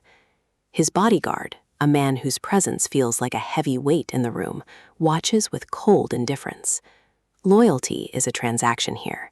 The bodyguard makes it clear. If the gold stops flowing, the protection ends. Towards is truly alone, surrounded by enemies and his own failures. Towards begs, his voice cracking, as he realizes he's no longer the hunter, but the prey. He has nowhere left to run. He tries to convince himself he can find another easy mark, another noble family to bleed dry. But his internal monologue is cut short by a thunderous sound. The door doesn't just open, it explodes inward. Lloyd Frontera has arrived, and he didn't come to negotiate. Towards stares in horror as the man he thought he'd ruined walks calmly into the room, silhouetted by the light of the hallway. Lloyd's smile is razor sharp. He knows Tords doesn't recognize him. The old Lloyd would have been too drunk to find his own shoes, let alone a border town. He introduces himself with a predatory grace. The name Frontera used to be a punchline, but today it's a reckoning. The realization hits Tords like a physical blow. The easy mark has turned into a monster, and he's brought the strongest knight in the land with him. Panic sets in. Tords screams for his bodyguard to kill the intruder, but even the mercenary can sense the shift in the air. The bodyguard doesn't hesitate. He's a professional, and professionals know when a room has become a death trap. With a violent burst of motion, he smashes through the window, choosing a risky escape over a direct confrontation with Javier. They plummet into the dark alleyway below, a desperate gamble to lose their pursuers in the winding streets of Ludinia. But the bodyguard's eyes widen in shock as he looks up. The escape was predicted before they even hit the ground. Javier is already there, his hand steady on the hilt of his sword. He moves with a lethal calmness that suggests this wasn't a chase, but an execution. The blade clears the scabbard in a single fluid motion. The moonlight catches the steel, turning it into a streak of silver death. He gives the mercenary one chance: leave the conman and walk away. If not, he'll be treated as a co-conspirator in a crime against the nobility. Javier's focus is absolute. He's executing Lloyd's plan perfectly, waiting exactly where his master said the rats would emerge. The mercenary realized he's been baited. Lloyd knew their every move before they even made them. The bodyguard sneers, underestimating the young knight. To him, Javier is just another kid with a sword, unaware of the dark power he's about to face. Mana begins to swirl, dark and oppressive. The bodyguard isn't just a mercenary, he's a dark enchanter, a user of forbidden gravitational magic. Lloyd watches from the window, his eyes narrowing. He remembers this encounter from the novel. In the original timeline, this was a turning point. Javier is facing a type of magic he's never encountered before. It's a test of his resolve and the new strength he's been forced to develop. The gravity intensifies, threatening to crush Javier's bones into the pavement. The air itself feels like lead. Lloyd grins from above. He knows the secret. The novel said Javier struggled here, nearly dying under the weight of the dark magic. The enchanter unleashes a wave of pressure, expecting the knight to collapse. It's a move designed to end fights before they truly begin. But this sword doesn't fall. Javier stands his ground, his muscles straining against the invisible force with an impossible resilience. He's been pushed to his limits by Lloyd's insane training and the weird mana circulating techniques he was forced to learn. The enchanter's surprise turns to desperation. He pours more mana into the spell, creating a literal sphere of crushing force around the knight. He calls Javier naive, thinking that raw physical strength can overcome the fundamental laws of his magic. He clenches his fist, preparing to shatter the knight's defenses once and for all. He thinks victory is within his grasp. The ground rumbles. The stones beneath Javier's feet crack and shatter, but he doesn't buckle. He's absorbing the pressure, turning it into fuel. The enchanter's face pales. He sees something he didn't expect, a core of light glowing within the knight's chest. Javier's eyes flare with a cold blue fire. He's no longer just a high-level sword expert. He's become something much more formidable. He's equipped with a triple circle mana heart, an advanced internal structure that Lloyd helped him unlock ahead of schedule. With one explosive swing, Javier shatters the gravitational field. The dark magic is torn apart like wet paper by the sheer purity of his mana. He stands unburdened, his sword leveled at the enchanter. The weight that should have killed him was nothing more than an annoyance. The enchanter is frozen, his confidence replaced by a primal fear. He's realized the contract isn't worth his life. He abandons Tortoise without a second thought, using a burst of speed to flee into the night. The mercenary's loyalty was always paper-thin. Now it's just the knight and the conman. Javier's voice is low, vibrating with a righteous fury. Fraud against a noble family is a capital offense. Tortoise falls backward, crashing into a pile of barrels. He's staring at the face of his own doom, and it's wearing a blue uniform. Javier raises his blade, his intention clear. He will deliver justice the only way he knows how, with cold, decisive steel. The sword begins its descent, a blur of motion destined to end the conman's life right there in the dirt. But the strike is blocked, not by another sword, but by a man who shouldn't be standing in the line of fire. Lloyd has stepped between them.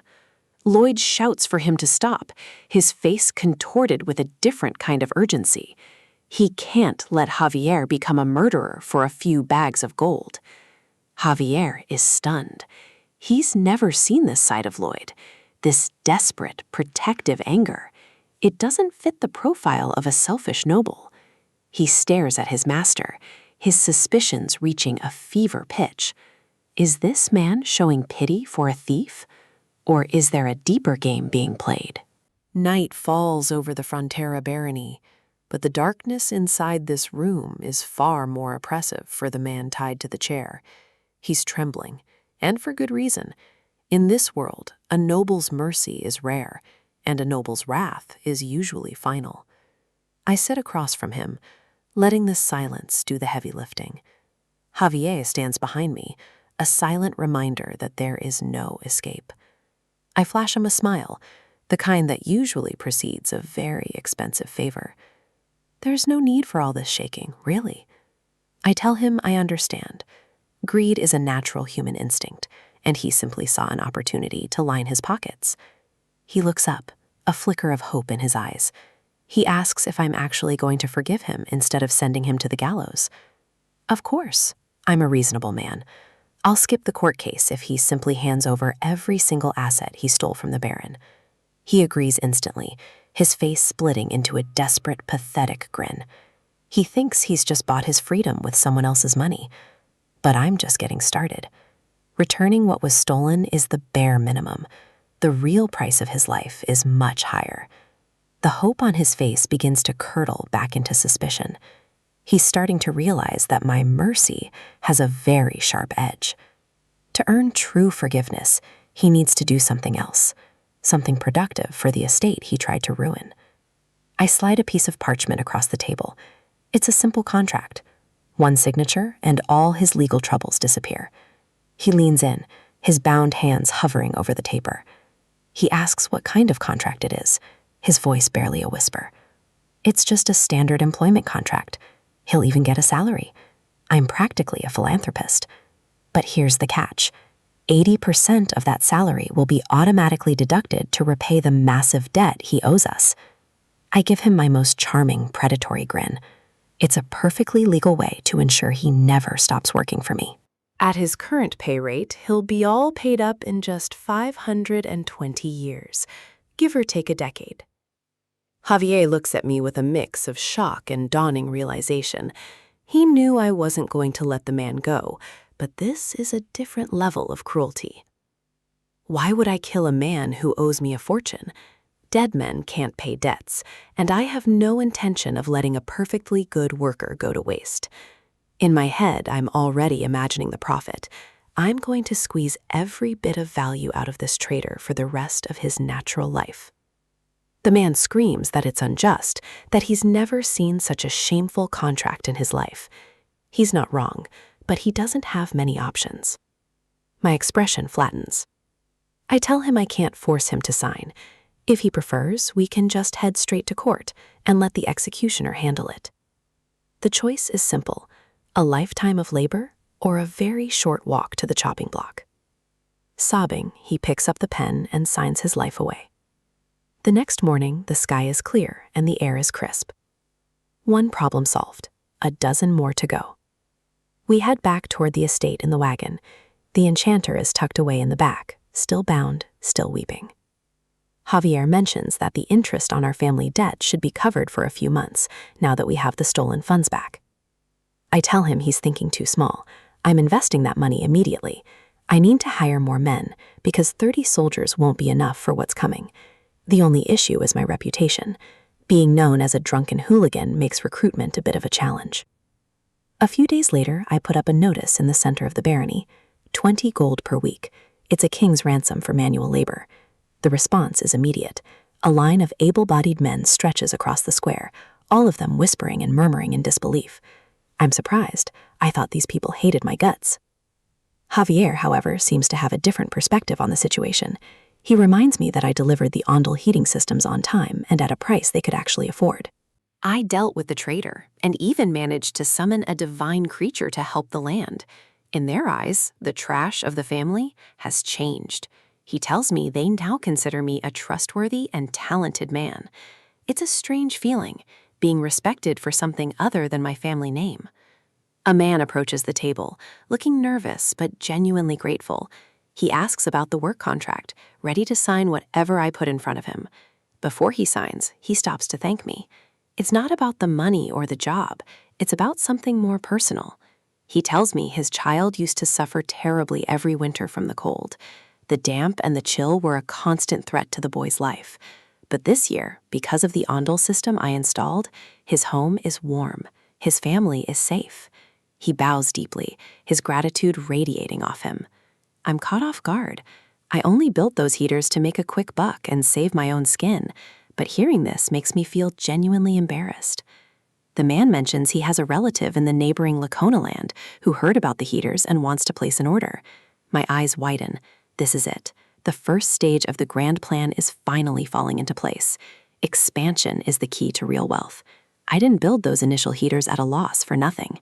I'll use the travel expenses as an excuse to jack up the price for the neighbors and really clean up. I can't help the devious grin that creeps onto my face. Javier sees it and immediately sighs. He knows the talented man is back to his greedy ways. He realizes now that the low-cost heaters in our land were just the bait. I've created a demand that only I can satisfy. But Javier is still curious about the other project. He looks at the road I've been building toward the mountain and asks what the point is. I lead him up to a ridge overlooking the valley. I tell him that very soon, these mountains are going to be stripped completely bare. He looks confused. He doesn't see the connection between a road and the trees, but I've already done the math. An Ondel system requires an astronomical amount of fuel to keep a house warm all winter. The local timber won't last a single season. Javier's eyes narrow as the realization hits him. I knew this would happen. I've created a heating system that will cause a massive fuel shortage. He asks why I'd do something so reckless, but I just point towards the end of the road I'm building. At the end of that road is an old abandoned mine, and inside that mine, we're going to find black coal. Once people get used to the warmth of an Ondel, they can't go back to freezing. They'll be desperate for fuel, and I'll be the only one selling it. I'll sell it at a huge markup. I'll give our own people a tiny discount just to keep them happy, but the profit margins will be insane. Javier stares at me, calling me sneaky and devious. He's not wrong, but in this world, being a good noble is a quick way to get buried. I ask him if he thinks we could ever repay our family's mountain of debt by playing fair. Sometimes you have to be the shark to keep the ship afloat. He falls silent, unable to argue with the logic. He admits it's the best solution we have, but there's still one major problem. The previous barons didn't leave that coal there because they were lazy. They tried to mine it several times and failed. The bedrock in that mountain is incredibly weak. Every time they tried to dig deep, the whole thing would collapse, killing anyone inside. I tell him I already know all about the collapses. I've studied the failures of the past, and I'm not planning on repeating them. I have something the previous lords didn't. I have the benefit of modern excavation technology and engineering principles from another life. I'm going to use the shield tunneling method. It's a way to support the structure as you dig, preventing the mountain from crushing us. Javier has no idea what I'm talking about, but he's learned to trust my madness. I hoist my shovel and tell him it's time to get to work. He decides to follow my lead. I'm a new man with a plan, and so far that plan has kept us all fed and warm. We reach the entrance of the old mine. It's a jagged, dark maw in the side of the cliff, choked with debris and bad memories. The rocks at the entrance are massive, evidence of the last cave-in that shut this place down for good. As we peer into the depths, the light from the outside world quickly fades into a heavy, suffocating blackness. Something shifts in the shadows, a sound like sliding scales or chitinous limbs scraping against the cold stone floor. The shuffling gets louder, echoing off the damp walls. Javier reaches for his sword, sensing a presence that shouldn't be there. Suddenly, Multiple pairs of glowing red eyes ignite in the dark. They aren't human, and they definitely aren't friendly. A massive, mutated ant emerges from the tunnel, its mandibles clicking in anticipation. The mine isn't just abandoned, it's infested. I close my eyes and visualize the impossible. A summoning circle flares, fueled by my ambition and modern knowledge. I call forth the ultimate symbol of success from my past life. A beam of light pierces the darkness, carrying my desire for luxury. The system dings, confirming a manifest that feels like destiny. A luxury tower rises in the wasteland. If only it were that simple. Back at my desk, the reality of this world is far more tedious. I'm stuck with a skill that prints drawings, not actual buildings. I need a workforce that doesn't eat or demand a paycheck. Instead of magic towers, I have glowing fingers and endless paperwork. I use my earned points on a leveling spree, unlocking intermediate surveying. To survive winter, I must dig deep into the mountain's heart. I activate GPR scanning, turning my eyes into geological sensors. I map 5 meters of solid rock, searching for a safe path. Human labor will tire long before we reach the objective. Papadong is bedridden, and his massive size is too risky for this job. There is only one option left. I have to gamble on the system. The random summon costs 70 points. It's time to roll the dice. The system whirs, spitting out a string of magical gibberish. I wait in the silence, staring at the rift in space. A glowing orb emerges, pulsing with soft, strange energy. The light pops, revealing a creature that looks far too cute for construction. It falls with a splot, looking more like a toy than a tool. Meet Bangle, a pink snake with a bow. Is she even dangerous? She looks useless, but the system rarely hands out duds. I ask if she can grow with seeds. She nods with enthusiasm. If there is a special skill under that bow, I need it now. She beams with pride, ready to prove her worth to her master. Weeks pass, and the mountain begins to yield to my new methods. Bangle transforms into the heart of a shield-tunneling machine. She chomps through dirt with a voracious appetite. Waste is digested instantly. I tell Javier to prepare for the outbreak. The knight stands ready for a task no warrior was ever taught. Bangle fires solid metal rods, steel dung, straight from her rear. Javier slices the red-hot metal into perfectly uniform segments. Workers forge these segments into supports to prevent a cave-in. Javier faces a crisis, slicing snake turds instead of slaying enemies. I ignore his complaints. We have too much work to do. The machine rumbles forward, inching into the dark stone heart. The air is thin and hot. Every breath feels like lead. Javier suggests I leave, urging me to take a break. He doesn't get it. If the boss isn't on site, the job suffers. I've seen too many lazy managers. I won't be one of them. Suddenly, my vision flares. My eyes pick up a hidden treasure, black coal. We found a vein of pure wealth under the rock. The men erupt in cheers. This is the future of our barony. Bangle nuzzles against me, sharing in the joy of our success. I order the expansion. We will dismantle the shield and go wide. I warn them not to relax. Danger is always close underground. A dull thud echoes. That sound shouldn't happen here. The wall trembles. My instincts scream that something is wrong. The rock is solid. There is no engineering reason for a collapse.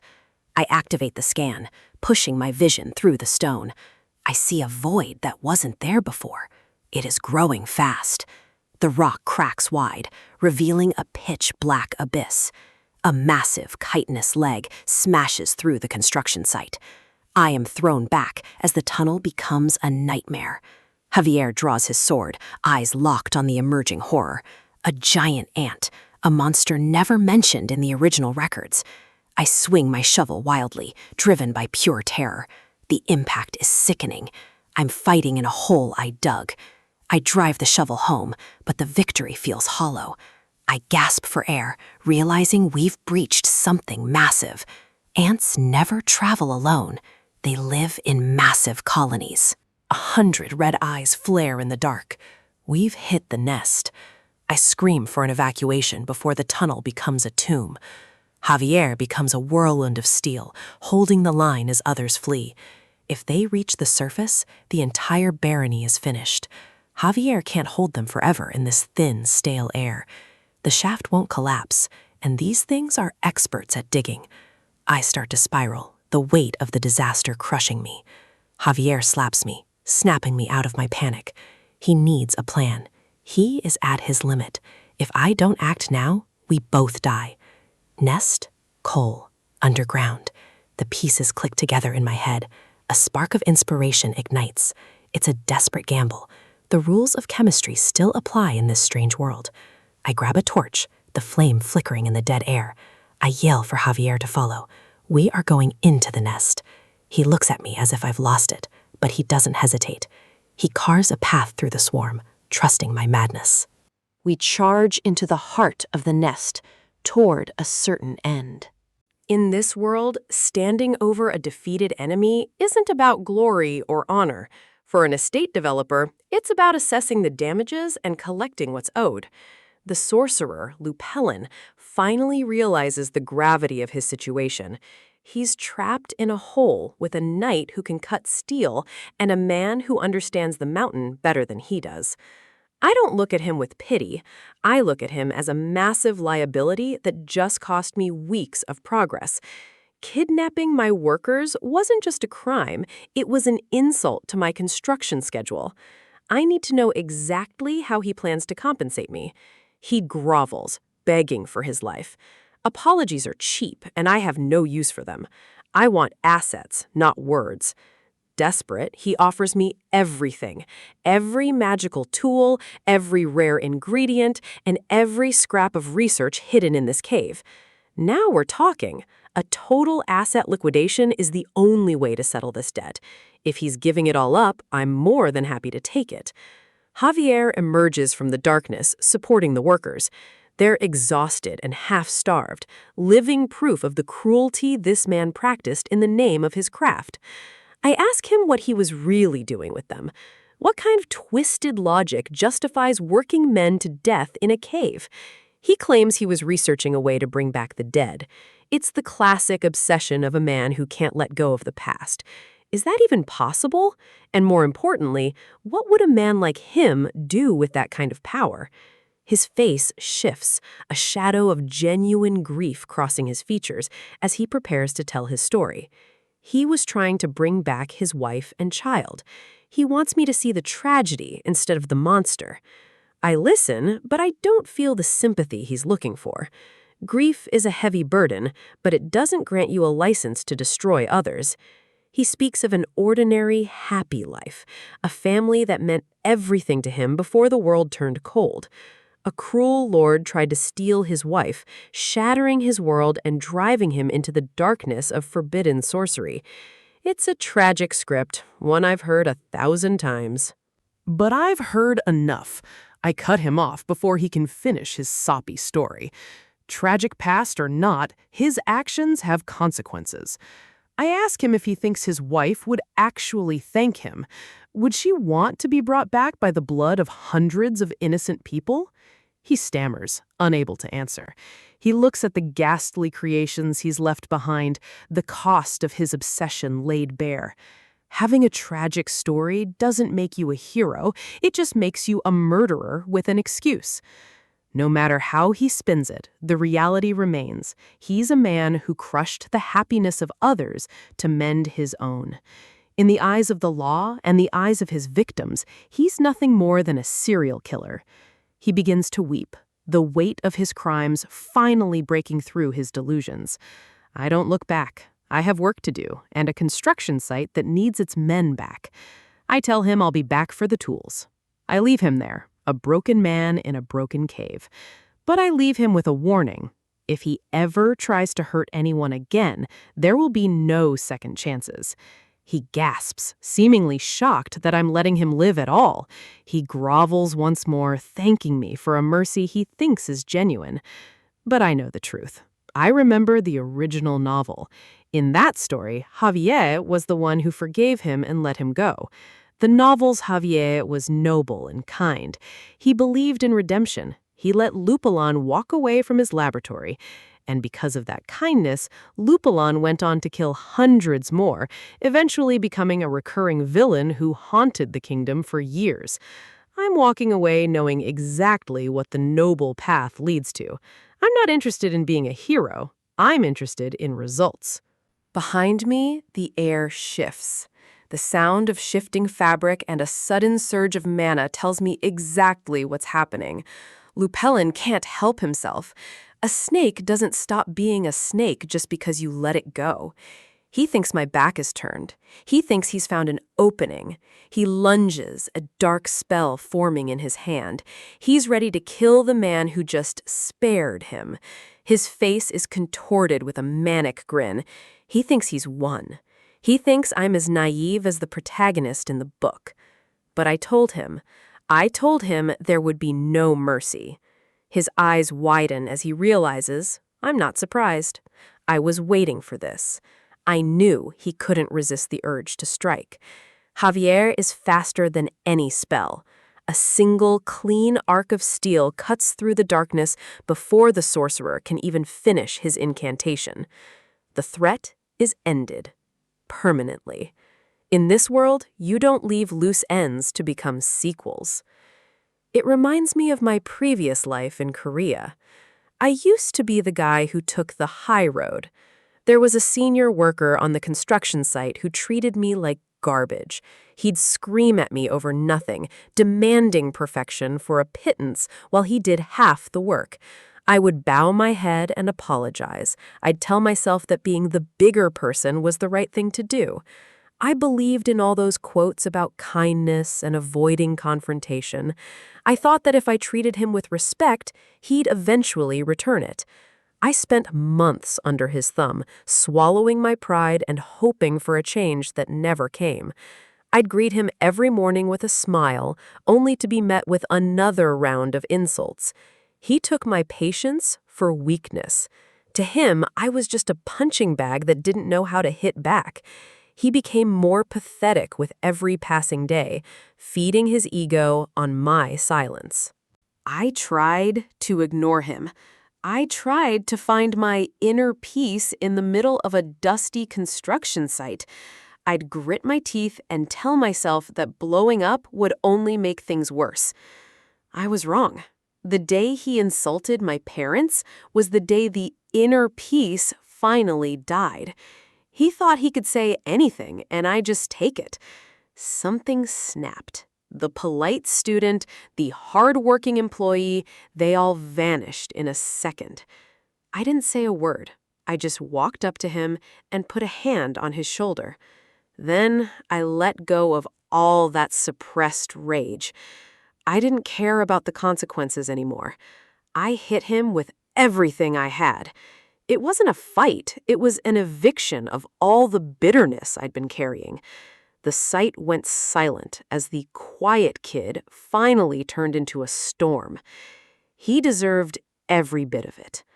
I didn't stop at one punch. I made sure he understood that the days of pushing me around were over. I slammed the reality of his own behavior right back into his face. No more bowing, no more apologies.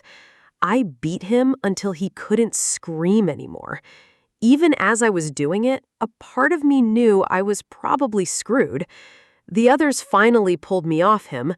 They were shocked, but they didn't know the months of hell I'd endured. I expected to be fired. I expected my life to get worse. But I went back to work the next day, carrying my load just like always. When he saw me, he didn't scream, he didn't curse, he didn't even look me in the eye. He stayed away. He stayed quiet. For the first time in months, I actually had peace on that job site. He had bandages on his face, but he was the one who was truly broken. My violence had achieved what my kindness never could. There are times when violence is the only language a bully understands. It's the only way to stop the cycle. Back in this fantasy world, I look at the dead sorcerer and feel that same sense of finality. I won't sink to their level, but I won't let them step on me either. In Korea, the system often protects the aggressor. Murderers and frauds get a slap on the wrist because they have rights. I'm tired of that logic. Villains deserve a punishment that fits their crimes. I'm an engineer, and I like things to be balanced. Now, let's get back to work. The trek back through the rugged mountain pass is unforgiving, but the air is filled with a new sense of purpose. Lloyd leads the group of rescued soldiers, but the pace is slowing down as exhaustion begins to take its toll on the men. One of the soldiers is clearly at his limit, every step a struggle under the weight of his heavy pack. Lloyd notices the man flagging and stops, his eyes narrowing as he assesses the situation. Without a second thought, Lloyd demands the soldier hand over his bags, warning him that passing out would only create more work. The soldier tries to protest, but Lloyd isn't interested in arguments or pride right now. He turns to the others, ordering them to pile their gear onto him as well. The soldiers are stunned. Their lord, a nobleman, is volunteering to carry the burden of mere commoners? Lloyd shuts down any further debate with a threat to withhold their bonuses, a classic move to hide his actual effort. Looking at his burdened back, the soldiers are visibly moved, their eyes welling with tears at this unexpected display of leadership. Javier watches from the side, unable to tell if Lloyd is truly worried about them or just obsessed with efficiency. Regardless of the motive, the result is the same. These men would now follow Lloyd into the depths of hell. For the first time, Lloyd looks like a leader they can actually trust, standing tall under the weight of their shared struggle. The system chimes in, noting that Lloyd's actions have deeply moved the men and his reputation is about to skyrocket. But internally, Lloyd is just screaming for a payday. If the reward isn't gold, he doesn't want the credit. They finally reach the orc settlement, a cluster of sturdy tents nestled deep within the rocky canyons. Lloyd makes a beeline for the stone structure he designed, the Siok Bingo, an ancient style of ice house. Arash, the massive orc warrior, steps inside the stone vault, looking around with a skeptical expression. He's not impressed. It's just a room made of stone, and in this heat, stone doesn't stay cool for long. Arash explains the problem.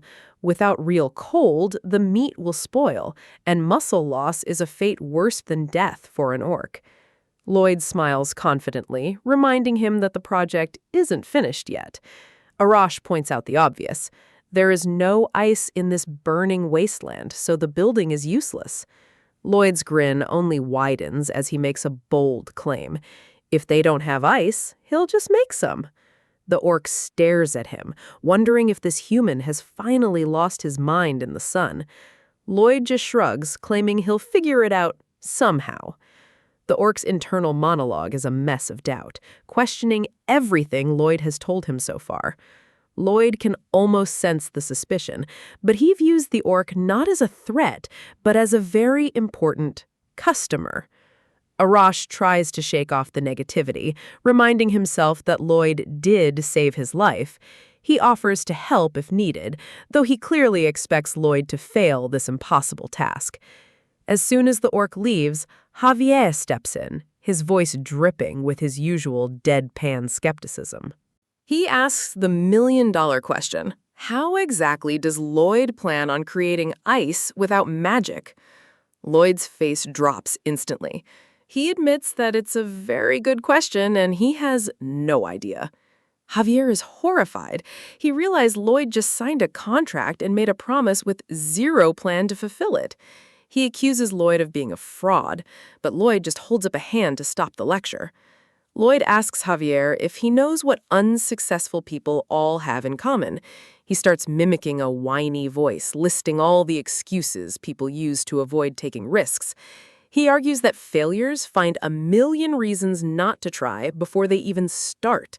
But successful people, they dive in head first and figure out the how while they're already moving. He clenches his fist, the fire of a true entrepreneur burning in his eyes. To Lloyd, this isn't just recklessness, it's innovation in its purest, most desperate form. He stands alone in the center of the vault, striking a dramatic pose as if he's already won. Javier isn't buying the speech, noting that people like Lloyd are usually 1,000 times more likely to fail. Night falls over the canyon and the world goes quiet. But Lloyd's work is just beginning. He sits alone among the rocks, deep in thought, searching for a loophole in the laws of this world. He starts with the basics. He needs a mold for a giant ice cube to fill the stone storage. He'll use his summoned creatures, Piadong and Bangle, to transport the water from the distant lake. He knows ice magic exists in this world, and he knows it works by manipulating the mana in the air. Through his training, he's learned that mana isn't just one generic energy source. He's felt it while absorbing mana. Different particles have different properties, like heat for a fireball. He realizes that if there's hot mana, there must be a cold counterpart. He doesn't know how to cast spells, but he does know how to move mana through his own body. He calls his giant summons over to the water pits he's prepared inside the Siok Bingo. He can't create ice from nothing, but he can do something functionally similar using his core technique. He reaches his hand into the water, focusing every ounce of his concentration on the energy flowing through him. His plan is to absorb only the warm mana from the water, leaving the cold mana behind to freeze it. He messes up the first try, accidentally absorbing the cold instead and shivering as his hand nearly freezes. Javier watches from the shadows, seeing Lloyd struggle and fail repeatedly in the dim light. He remembers Lloyd's words about figuring things out as you go, thinking it's still incredibly reckless. Yet, there's a part of him that can't look away, sensing that Lloyd might actually be onto something. Despite the failures, Lloyd keeps going, his body glowing with the intensity of the mana manipulation. Javier realizes that Lloyd isn't just guessing, he's refining a technique that shouldn't even be possible for a non-mage. Steam begins to rise from the pits as Lloyd successfully draws the heat out of the water row by row. A few days pass, and the quiet tension in the village reaches a breaking point as the orcs return to check on the progress. Orosh and his companions stop dead in their tracks, their jaws dropping at the sight before them. In the middle of a desert wasteland, Lloyd has created a massive, perfect monolith of solid ice. Lloyd taps the side of the freezing block casually, as if creating a miracle was just another day at the office. The orcs are ecstatic, realizing their meat, and their precious muscle mass, is finally safe from the heat. Orosh is so overjoyed he declares it Triceps Day and calls for a village-wide celebration. Lloyd watches them go with a smug look, having secured both his reputation and his future profits. He gives Javier a pointed look, reminding him of the mind of an entrepreneur speech from before. Javier can only shrug and admit that, as crazy as it is, Lloyd's special brand of madness actually works. In the harsh territory of the Sand and Steel tribe, a new world order is being forged through stone and sweat. Lloyd Frontera didn't just complete a contract, he earned the respect of a race that values honor above all else. Lloyd stands at the head of a new workforce, 120 orcs. It's a logistical miracle and a social nightmare all wrapped into one, but for an engineer from another world, it's just the labor force he needs. The orc leader, Akush, steps forward. To these warriors, a human who keeps his word isn't just a partner, he's an anomaly worth celebrating. There's a shift in the air, a weight to the silence. Akush isn't just offering a handshake, he's preparing a declaration that will change Lloyd's standing in this world forever. With a sudden, violent burst of movement, the orc chieftain begins a ritual of bond-making. He declares that from this moment forward, the Frontera family and his tribe are one. They are now blood brothers. In a world where monsters and humans rarely share a table, Lloyd has just secured an alliance that most kings would spend decades trying to negotiate. The entire tribe joins in, a synchronized display of raw power and absolute loyalty. To anyone else, it looks like a threat, but to Lloyd, it's the sound of his reputation skyrocketing. Akush makes it clear, an enemy of the Fronteras is now an enemy of the Sand and Steel tribe. The orcs will stand by his side no matter who causes him trouble. Suddenly, the familiar blue light of the system interface flickers before Lloyd's eyes. The world reacts to his every move, tracking his influence like a cosmic accountant. The messages confirm the weight of the moment. The tribe has fully opened up, accepting him as a true friend and rising his approval rating to unprecedented levels. Lloyd can barely hide his delight. He receives a special bonus of 100 reputation points, bringing his total to 611. In this strange game of survival, influence is the ultimate currency. The journey back to the Frontera estate is long, but the sight of the town on the horizon usually brings relief. Today, however, the atmosphere is a bit different. The townspeople are absolutely terrified. It's one thing to hear rumors of orcs, but seeing over 100 of them marching toward your home is another thing entirely. Lloyd and Javier lead the massive column through the streets. The ground shakes with every step of the orc workers, a literal army of muscle entering a peaceful human settlement. Lloyd realizes he might need to do some damage control. To him, they're efficient workers. To the locals, they're the stuff of nightmares. Even the Baron, who was fully briefed on the mission, looks like he's seen a ghost. Seeing the sheer scale of the orc tribe in person is enough to make any nobleman question his life choices. But there's more good news.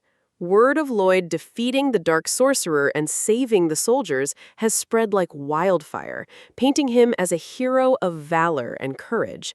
The system rewards him with another 300 RP for the achievement. He's sitting on nearly 1,000 points now, a hoard of power he can't wait to spend. While the Baron handles the logistics of getting the orcs settled, Lloyd turns his attention to the spoils of war. The Dark Sorcerer left behind a collection of strange and dangerous artifacts. He begins rummaging through the items, looking for anything with immediate monetary value or practical use. Among the skulls and potions, he finds something that catches his eye. Javier watches as Lloyd flips through a grimoire. It's not just any book, it's a collection of dark magic that could either make them rich or get them executed. Suddenly, Lloyd's eyes go wide. He's found a specific spell, a rule of this magical world that fits his engineering mindset a little too well. Without a word to Javier, he grabs the book and sprints out of the room. He has a very specific solution to a long-term labor problem. Lloyd reaches the coal mine, gasping for air. He isn't there for the coal, though. He's there for a very specific worker named Tordes. He finds the man and shouts his name, looking like a manic scientist who's just discovered a way to break the laws of physics. Tordes looks exhausted and confused. He has no idea why the young lord has run all this way just to stare at him with that unsettling grin. Lloyd leans in, reminding Tordes of the absurd 520-year contract he signed. He admits that on the surface it sounded like a joke, but Lloyd has a solution for the pesky problem of human mortality. He tells Tordes he doesn't have to worry about his contract being cut short by something as trivial as death. He presents the grimoire, open to a spell that can turn a corpse into a ghoul under his control. In Lloyd's mind, this is the ultimate in worker benefits.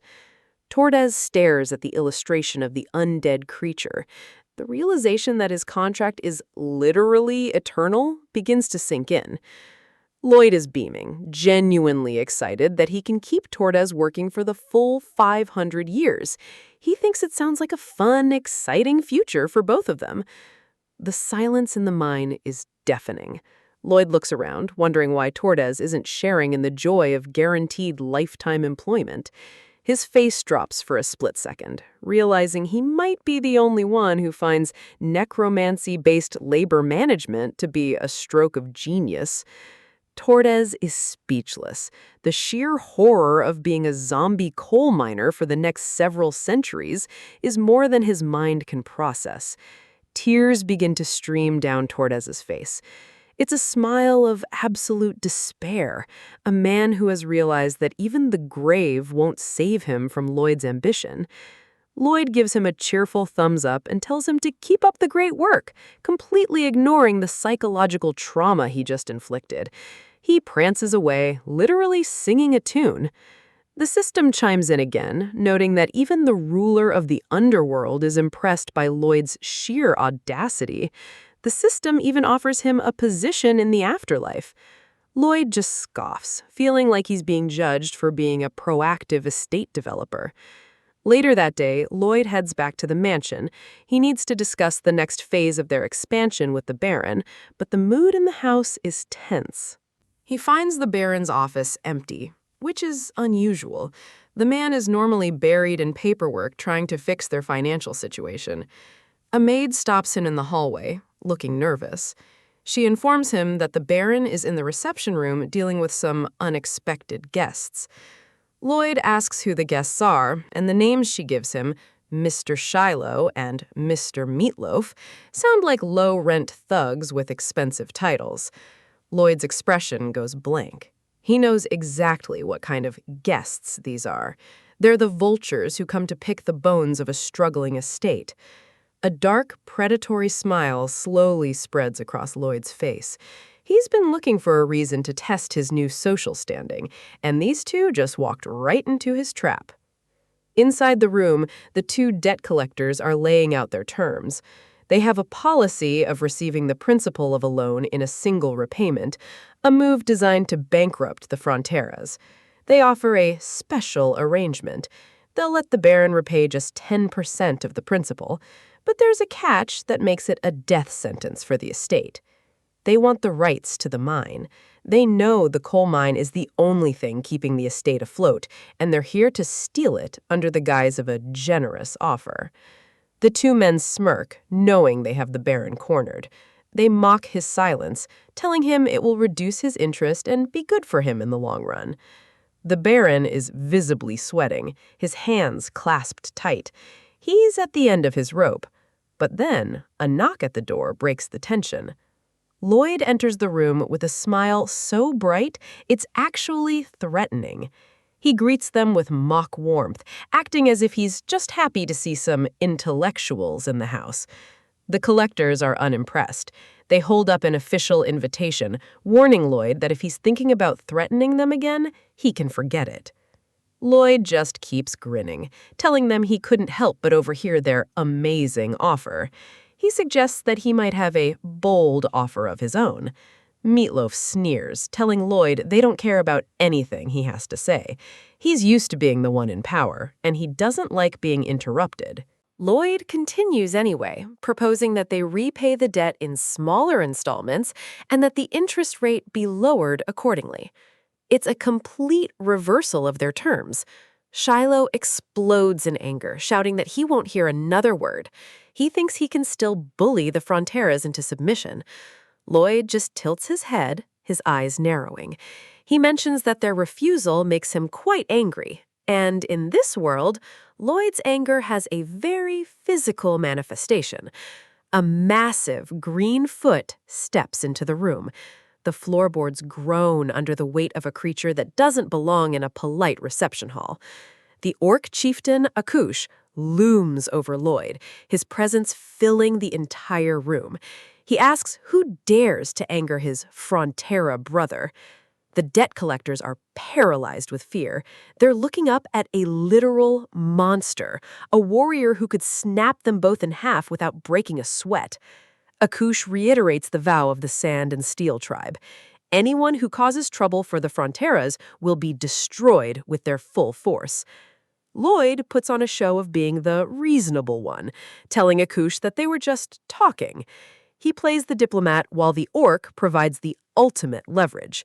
The debt collectors are practically cowering on the sofa. Lloyd leans in, asking them what they think of his offer now that the situation has clarified. He tells them that if they refuse, it might hurt his feelings. And as Akush points out, hurting Lloyd's feelings is a very, very dangerous mistake to make. The two men don't wait for a second invitation. They flee the mansion as fast as their legs can carry them, leaving behind any hope of seizing the mine. The Baron is stunned. Lloyd hands him the revised contract, acting as if he's just finished a standard business meeting. He jokes that he would have canceled the debt entirely if it weren't a crime. He reassures his father that the construction business is expanding and the coal mining is going smoothly. They'll be able to pay off the debt in no time. He tells the Baron to keep the new contract safe. For the first time in years, the future of the estate actually looks bright and secure. But the Baron has a look of realization on his face. He sees one major problem that Lloyd, in his excitement, might have overlooked. He looks at the massive orc standing behind his son. These warriors are strong, loyal, and incredibly hardworking, but they come with a hidden cost. The Baron points out that these guys eat 10 times more than a normal human. The cost of feeding 120 orcs might actually drive them back into debt faster than the interest rates ever could. In the world of construction, muscle is the ultimate currency, and nothing beats the raw, unbridled power of an orc. Their strikes are like earthquakes, shattering stone that would take a dozen human miners days to crack. But there's a strange rule to their labor. They don't just work, they crave it with a feverish, almost terrifying intensity. When the shift ends, they have to be dragged away kicking and screaming. To an orc, rest isn't a reward, it's an insult to their muscles. This insatiable drive has boosted productivity tenfold, but every great miracle in this world comes with a social consequence. They don't want gold or silver. Their only demand is a simple one: keep their bellies full of meat. And these beasts eat enough to bankrupt a small kingdom. Lloyd sits before his father, the Baron, facing the cold reality of their ledger. The mines are producing, but the cost of feeding the workers is skyrocketing. The Baron is a man of honor, but honor doesn't pay for the tons of livestock needed to fuel an orcish workforce. He looks at the numbers and sees only one solution: raising taxes on the already struggling peasants. It's a choice that would break the people's spirit. Lloyd, however, has a different philosophy.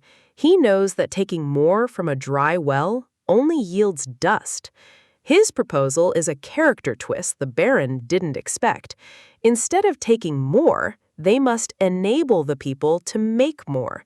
The target is the Merit's wetlands, a vast, forgotten stretch of northern land that has been nothing but a swampy wasteland for centuries. If they can reclaim it, they turn mud into fertile farmland. More land means more crops, more wealth, and eventually more tax revenue without the robbery. But the wetlands are a chaotic mess of water and silt, a puzzle no engineer in this era has been able to solve. Javier watches as Lloyd steps into the murky water. The plan sounds brilliant on paper, but the execution is a nightmare. This land has been abandoned for generations. To the locals, Lloyd isn't a visionary. He's a fool chasing a mirage in the mud. Lloyd just smiles. He has a secret advantage: knowledge from another world. But even with that, nature doesn't give up its secrets easily. He spends his nights in the dirt, creating miniatures of the terrain. He needs to understand how the water flows, how it settles, and how to outsmart the rain. Without his system skills helping him yet, he has to rely on the old-fashioned way: trial, error, and a lot of mud under his fingernails. He builds small dams and channels, watching them fail time and time again. The variables are endless and the frustration is mounting. Days turn into weeks. The sun rises over a land that remains stubbornly wet, mocking his efforts. Lloyd becomes a ghost of himself, mumbling calculations and staring at the silt until his eyes go red with exhaustion. The Baron and Javier watch from a distance. They've seen Lloyd lazy, they've seen him greedy, but they've never seen him this possessed. Javier asks if he should intervene, worried that the young master might actually work himself to death in the swamp. The Baron stops him. He admits he used to hate his own son, seeing him as a lost cause who would only bring ruin to their name. But now he sees a man who is willing to suffer for the sake of the land. It's a miracle he never dared to pray for. The Baron chooses to trust him. He won't be an obstacle to the man his son is becoming, even if he doesn't fully understand the methods. Javier realizes that Lloyd's greatest strength isn't just his strange knowledge, it's a sheer, stubborn refusal to give up. Lloyd isn't just working for the money anymore, he's keeping a promise to the land itself, and he won't stop until his word is kept. The forest is silent at night, save for the rhythmic sound of a man who has forgotten how to sleep. He kneels before his final model. 21 days of labor have led to this single, intricate web of channels in the dirt. He raises a fist toward the moon, a silent prayer, or perhaps a challenge to the heavens themselves. Then it happens. The water begins to move. It's not a flood, but a steady, controlled drain away from the center. Lloyd's eyes light up with a manic glee. In his mind, he doesn't just see water, he sees a river of gold coins flowing into his treasury. He imagines himself bathed in the sweet golden light of absolute wealth, his dreams of a lazy, rich life finally within reach. But as the reality of his success sinks in, the adrenaline fades, leaving only the crushing weight of 3 weeks of no sleep. He collapses right there in the mud, a victor who looks more like a victim of a battlefield. As he lies there, he thinks back to his previous life. This was hard, but compared to the soul-crushing grind of part-time construction work, this was almost fun. Suddenly, the familiar blue light of the system interrupts his rest. The timing, as always, is impeccable. His manual labor has triggered a massive update. The system has analyzed his data and unlocked a new capability. It's called simulation mode. His eyes glow as the entire landscape is mapped out in a digital grid before his very eyes. He can now stretch the mountains and manipulate the terrain in a virtual space, seeing the results of his engineering instantly. He watches a mountain crumble and shift with just a flick of his finger. It's the ultimate tool for a developer, and that's exactly why he's furious. He just spent a month breaking his back doing this by hand, and the system waited until he succeeded to give him the shortcut. He demands to know why. The system's response is cryptic. Only knowledge acquired through true effort is enhanced with skills. The system mentions his wish again. Lloyd is confused. He just wanted a degree, a job, and enough money to never worry again. But the system dismisses those as mere goals. A true wish is something deeper, something that transcends time and space. Lloyd doesn't have time for philosophical nonsense. He has a massive project to finish, and he needs his little helpers. Podong and Bangle appear, looking as confused as ever by their master's sudden bursts of energy. The sun rises on a new day, and Lloyd stands at the edge of the wetlands with his 2 summons on his shoulders. Stage 1 of the Merritt's Wetlands Reclamation Project is officially underway. The goal? Get rid of every drop of standing water. He tells his summons they're in charge of the drainage. They look at the vast horizon and then at each other in sheer panic. Podong squeaks in protest. This job is too big even for their magical abilities. Lloyd agrees. He's not that cruel. He's going to get them some backup right now. He opens his summons menu, ready to burn through his hard-earned RP to find a specialized worker for this terrain. The random summons game appears. It's a gamble, and the cost increases with every turn, 100 RP for the first try. He doesn't need a fighter or a mage, he needs a creature that can handle water, something that can grow big and move earth. The summoning sequence begins with its usual obnoxious noise, a sound that Lloyd has grown to loathe. A green magic circle erupts from the ground, swirling with ancient symbols and raw energy. Something shoots out of the light with the force of a cannonball, heading straight for Lloyd's face. With a sickening thwack, the new summon introduces itself by nearly breaking Lloyd's nose. The object bounces across the sand, small and yellow, looking more like a toy than a legendary construction beast. It lands with a soft plop and lets out a cheerful sound. Hameng! It's a tiny, round, hippo-like creature with a single tooth. Lloyd stares at it, blood dripping from his nose. He was expecting a leviathan, and he got a marshmallow with legs. Podong and Bangle seem thrilled, welcoming their new friend with open arms and excited squeals. The little hippo is undeniably cute, but in Lloyd's world, cuteness doesn't drain a swamp. They all start twirling together, a small parade of uselessly adorable creatures in the middle of a wasteland. Lloyd sighs and asks for the instruction manual. Every summon comes with a rule book, and he needs to find the utility in this one. The creature obliges by spitting a crumpled, wet piece of paper directly onto the ground. Lloyd is used to the disrespect by now. He picks up the soggy manual, squinting at the text as he tries to figure out what this hamong actually does. His face falls as he reads. This thing doesn't grow with sunflower seeds, and it doesn't seem to have a giant form. He looks at the tiny hippo and realizes he might have finally pulled a total dud. But in this strange world, even the duds have a way of changing everything. In a world where magic and engineering collide, survival isn't just about strength. It's about the tools you build. Lloyd stares down his latest acquisition, and to say he's disappointed is an understatement. This is hamong. Small, round, and looking more like a snack than a legendary construction beast. It seems the system's sense of humor is as dry as the land Lloyd is trying to save.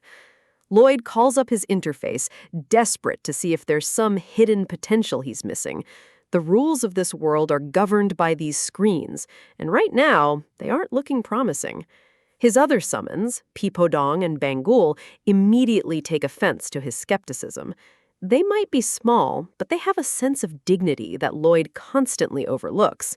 He sighs, crouching down to their level. He needs something massive to drain the Merit's wetlands, not a group of pets that fit in his pocket. The creatures don't just get mad, they organize. They stage a miniature strike, complete with banners demanding that their labor be valued. It's a ridiculous sight in a world this harsh. Fine, Lloyd relents, though his expectations remain buried in the dirt.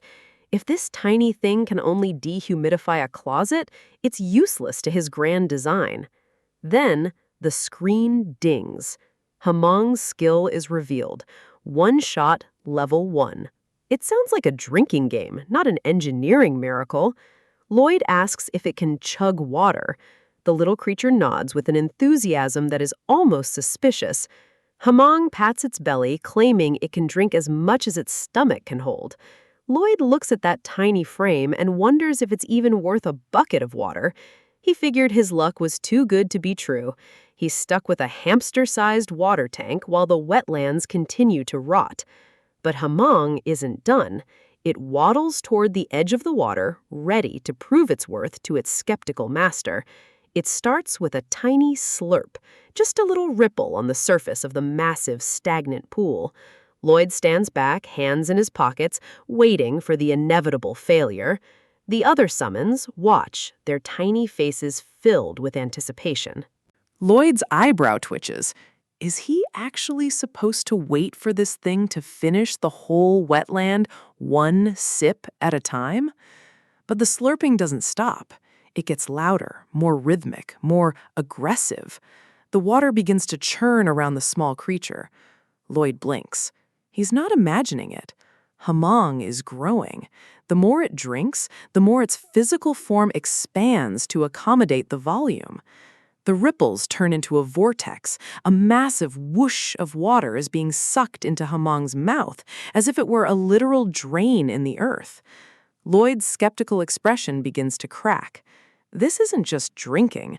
This is a biological vacuum cleaner at work. His jaw drops as the scale of the transformation becomes apparent. The world rules have just thrown him another curveball. Hamong becomes a titan of the shore, gulping down thousands of gallons in seconds. Lloyd is forced to scramble back as the ground itself starts to dry up. The water levels recede with terrifying speed. What was a swamp moments ago is being drained into the belly of a beast that shouldn't exist. With a final, triumphant shout, Hamong finishes its task. It's massive now, a towering monument to the system's bizarre logic. The wetlands are gone. In their place is a muddy, exposed landscape, leaving the local wildlife flopping in confusion. Lloyd can't even process the efficiency. It's a complete role reversal of expectations. This little creature just saved him weeks of manual labor. If it can drink this much, this quickly, the entire reclamation project isn't just possible, it's going to be a landslide victory. The other summons look smugger than ever. They knew. They always knew. Lloyd is the only one constantly playing catch-up with his own power. Lloyd questions the system messenger. Is this really random? He always seems to get exactly the right tool for the job at the last second. The messenger is as vague as ever, offering a digital shrug. In this world, you either have luck or you have a whole bunch of handicaps. Hamong looks back at him, still massive and ready for more. It's hungry for the next sector. Lloyd's face shifts. The skepticism is gone, replaced by the predatory grin of a man who sees a massive profit on the horizon. He announces the start of the Merritt's wetlands reclamation. They aren't just draining it, they're going to transform it into the most fertile land in the barony. The workers can only watch in stunned silence as the engineering miracle begins. They've never seen anything like this. Hamong takes the lead, removing the surface water with its incredible capacity. It's the first step in a complex, multi-stage process. Once the water is gone, the real work begins. The workers move in to clear the debris and weeds from the newly exposed ground. Javier is drafted into the service of engineering. His mana blast, usually a weapon of war, is repurposed to create deep holes in the earth.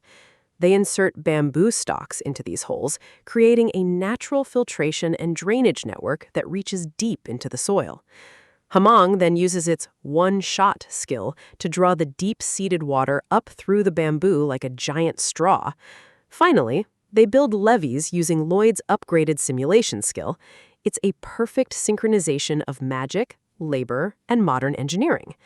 10 days of relentless work, and the results are undeniable. A complete sector has been reclaimed from the muck. Lloyd rallies the men.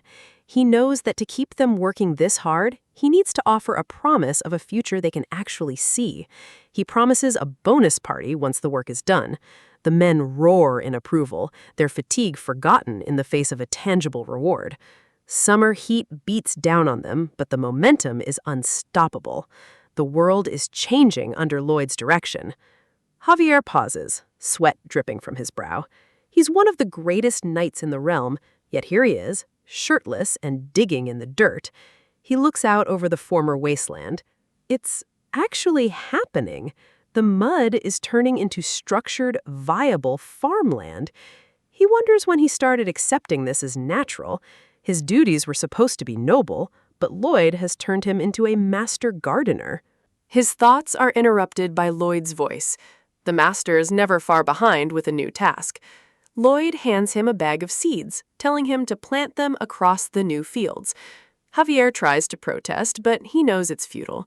So the knight returns to the soil, watering the rows with a precision that speaks to his disciplined nature. He grumbles that he won't let Lloyd get him next time, but the look in his eyes says otherwise. He's invested in this miracle now. It's impossible to ignore. Lloyd is doing something no mage or king has ever managed. He's curing the land. The people of the area see it too. They look at Lloyd not as a spoiled noble, but as a man who can command the very elements to provide for them. They call it a miracle. The vast green fields stretching out where there used to be only rot and stagnant water. The farmers are smiling, their hope restored. They see a future where they won't have to starve or struggle for every scrap. Lloyd walks through the tall grass, a shovel over his shoulder. He's the architect of this new reality, and he knows exactly what it's worth. The system dings again. The awe and respect of the Frontera barony have manifested as a massive bonus to his reputation points. He's sitting on over 1,200 RP now. In this world, social currency is as powerful as gold, and Lloyd is becoming a very wealthy man. The rice is growing tall and strong, a testament to the nutrient-rich soil they finally unlocked. Javier continues his quiet work. He's become the guardian of this growing life, his sword replaced by a watering can for the moment. A small smile touches Javier's lips. There is a peace here that he hadn't expected to find in the service of a man like Lloyd. Lloyd tells him that once they build a water wheel, the project will be truly complete. He's already thinking 3 steps ahead. A water wheel will keep the land from flooding during the rains. It's the final piece of the puzzle to ensure this miracle lasts. He expects his engineers to arrive any moment, but the sound of hooves in the distance doesn't sound like a construction crew. Javier senses it first, the rhythmic clip-clop of a large group of horses approaching with purpose. A line of noble riders appears on the horizon. They aren't here to help. They're here to claim. Lloyd's eyes narrow. He knows that whenever something valuable is created, the vultures are never far behind. It's Viscount Lacona, a neighbor from the north of the wetlands. His expression is one of practiced, aristocratic arrogance. The horses come to a halt, kicking up dust over the pristine new fields. The tension in the air is thick enough to cut. The Viscount's man demands to know who is in charge of this project. He speaks as if Lloyd and his men are mere trespassers. Javier steps forward, his hand instinctively moving toward his hilt. He won't allow these people to insult his lord. The Viscount drops the bombshell. He claims this land belongs to him. Now that it's no longer a swamp, he wants it back. He orders them to leave at once. Lloyd just stands there, his face unreadable. The battle for the wetlands has just shifted from engineering to politics. The Merritt's Wetlands. For hundreds of years, this place was nothing but a graveyard for dreams and a wasteland for the desperate. On paper, the administration is split between the Lacona Visconti and the Frontera barony, a border drawn in the mud that no one cared about until now. But as soon as the land shows a hint of value, the vultures start circling. Viscount Lacona has arrived to claim the spoils of a war he never fought. He thinks he can just ride in and seize fertile soil without lifting a finger.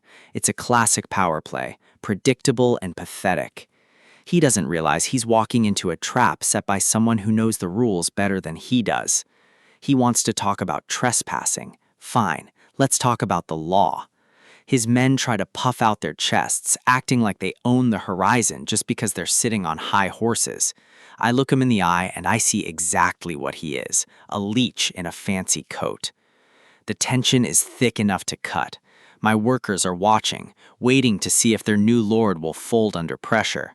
They've put their sweat into this dirt. They're terrified that it's all going to be snatched away by a man who's never had a callus in his life. Lacona looks down his nose at us, convinced that status alone will win him this territory. I step forward, keeping my posture humble while my mind is already 3 moves ahead. He dismisses me before I can even finish my introduction. He wants to speak to my father, the Baron, thinking he can bully an old man easier than a brat. Javier is already reaching for his blade. He hates the disrespect, but I signal him to hold. We don't need steel for this. The Viscount keeps barking orders, his voice getting higher and more irritated. He thinks I'm not listening. I tell him his voice sounds like nothing more than the buzzing of a pesky fly. That usually does the trick to get someone's attention. He actually stops to look for the insect.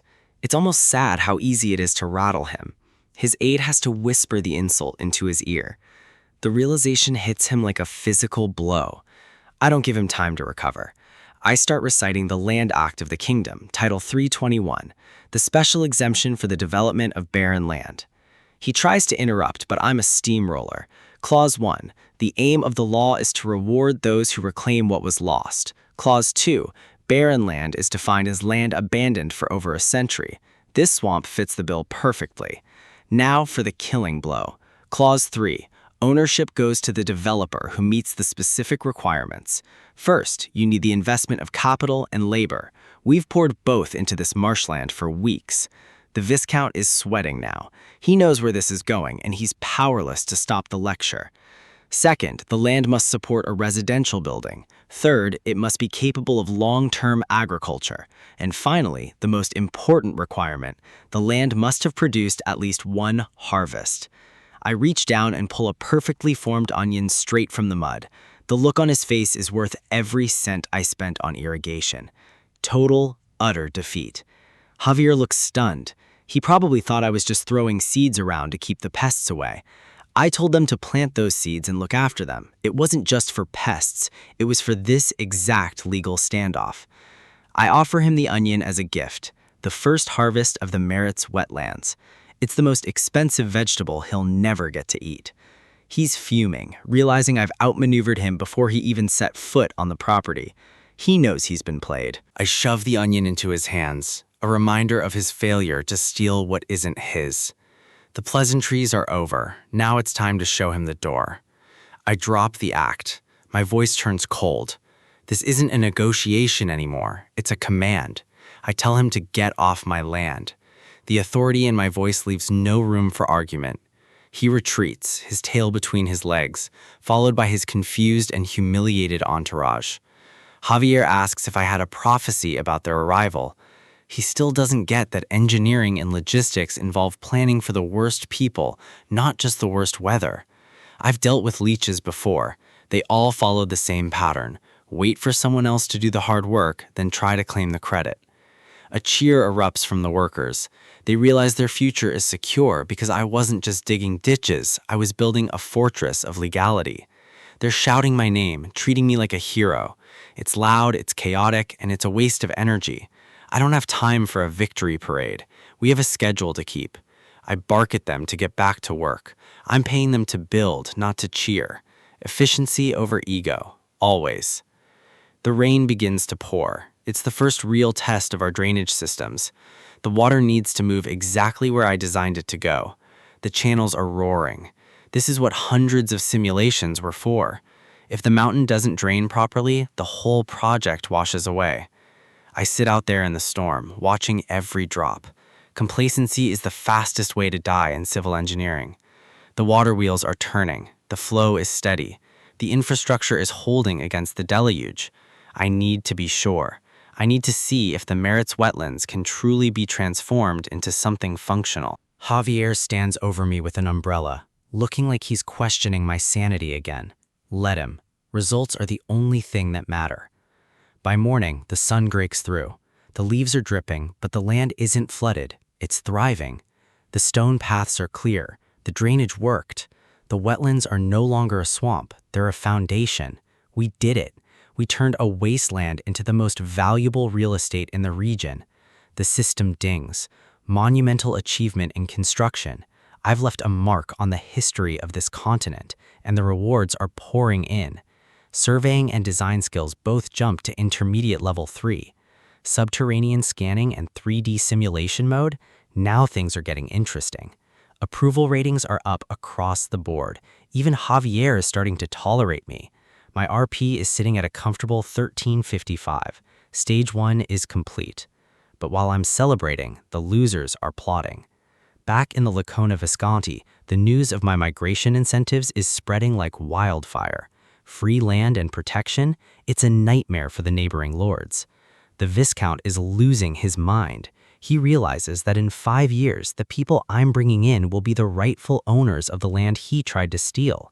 He sees the wetlands for what they really are now, a golden goose laying golden eggs, and he's the one who got kicked out of the coop.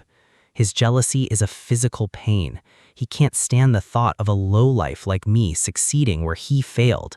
He's not going to take this lying down. He calls for his administrator, his eyes burning with a petty, dangerous rage. He wants the supervisor of the dye workshop. He's looking for a way to sabotage me, to poison the success I've built. A few days pass. The construction continues, but there's a new weight in the air. I wake up with a pounding in my skull. It feels like someone is using a jackhammer on my temples. I try to shake it off, thinking it's just the stress of the long days finally catching up to me. I force myself out of bed. There are sections to organize and distribution allotments to finalize. I don't have the luxury of a sick day. I call out to Javier, but he doesn't respond with his usual stoic readiness. He looks just as rough as I feel. He's clutching his head, his face pale. It's rare to see a master swordsman look this vulnerable.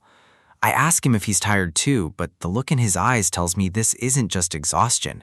He says he's never felt anything like this, a headache so severe it's blurring his vision. Wait, if we're both feeling the exact same symptoms at the exact same time, it can't be a coincidence. Something is happening, something that transcends physical fatigue. This is a system-level problem, and I need to figure it out before it kills us both. The peace of the barony is a fragile illusion hiding a sickness that's beginning to take root in the soil. It starts with the staff. Emily has been fighting a debilitating headache since the first light of dawn. The village isn't faring any better, with hardworking farmers like Alop collapsing under the same mysterious pressure. Even the livestock have sensed the corruption, refusing to drink the very water they need to survive. A shadow has fallen over the community, and it's clear that the lifeblood of the land has been compromised. The symptoms are unmistakable, and I know exactly who's responsible for this quiet massacre. My greatest edge in this world is the knowledge I brought from the novel, but I'm learning that some threats aren't written in the text. I knew Viscount Lacona was desperate for the Merit's wetlands, so I began an investigation into their inner workings. Their entire economy is built on a secretive dyeing technology that uses the Ladona berry. But that process produces a toxic waste, and they've decided to dump that poison right into our laps. They're trying to choke the life out of our barony to force a surrender. At the estate, the enemy has already sent a messenger to deliver their cold-blooded ultimatum. Baron Frontera is vibrating with a fury he can barely contain as he hears their demands. The room is heavy with the weight of a choice that could end our family's legacy. The terms are simple. Give up half of our reclaimed land and they'll stop the poisoning. It's a declaration of war disguised as a business negotiation, and the Baron knows it. The Viscount's man doesn't even try to hide his smugness. He thinks he has us cornered. My father slams the table, threatening to take this before the king himself. But the enemy isn't afraid of the law. They know the wheels of justice turn far too slowly for us. They're banking on a 2-year legal battle, while our people and cattle die in the streets. The realization hits hard. The legal fees and the cost of importing water would bankrupt us long before a verdict. The messenger stands to leave, satisfied that he's crushed our spirit. He thinks he's walking away a victor, leaving us to rot in the sun. But he's forgotten one variable in his calculations: me. He offers a final mocking bow, completely unaware that his luck just ran out. I don't believe in polite exits. I introduce the door to his face with all the momentum I can muster. I step over his crumpled form, making it clear that the conversation is just beginning. I lay it out plain. I know exactly what these parasites are doing to our water supply. The knight is reeling, his pride taking a bigger hit than his skull. I don't hold back. I call them out for the subhuman scum they are. He's absolutely livid now, his face twisting into something barely recognizable. He challenges me to a duel, thinking his title and a sword will save his dignity. I don't fight fair, and I certainly don't fight with honor when my people are being poisoned. I use the only tool that makes sense for a man like him, a shovel applied repeatedly to his head. He's reduced to a sobbing mess on the ground, begging for a mercy he never intended to show us.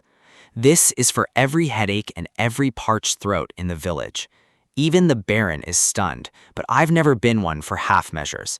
The sun sets on our victory today, but the real work is just starting. Back at the Lacona estate, the Viscount is screaming at the sight of his broken messenger, but his rage quickly turns into a calculated, predatory smile. He thinks he can use this assault to frame us as reckless barbarians in court. He's already planning to use the incident to add years to the legal process.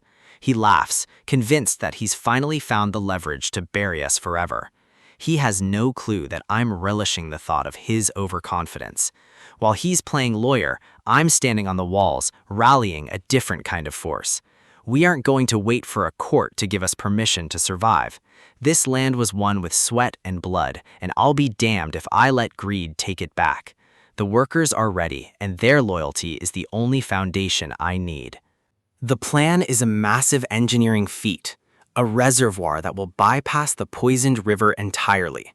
Hamong is the secret weapon, using his high-level skills to secure clean water from the source. It's a stopgap measure, and Javier knows that we can't keep this pace up indefinitely. I'm not just building a pond, I'm constructing a full-scale water supply infrastructure. We're going to draw from Lake Capua, deep in the mountains, and cut the Viscount out of the loop. Javier sees the massive distance and the impossible labor, fearing it's a financial death sentence. He thinks it's a loss, but he's not looking at the bigger picture I've painted. I'm not just solving a water problem, I'm setting up a 100-fold return on our investment. The shovel hits the dirt, and the future of the barony begins to take shape. A few months later, the landscape has shifted, and the Viscount is finally feeling the heat.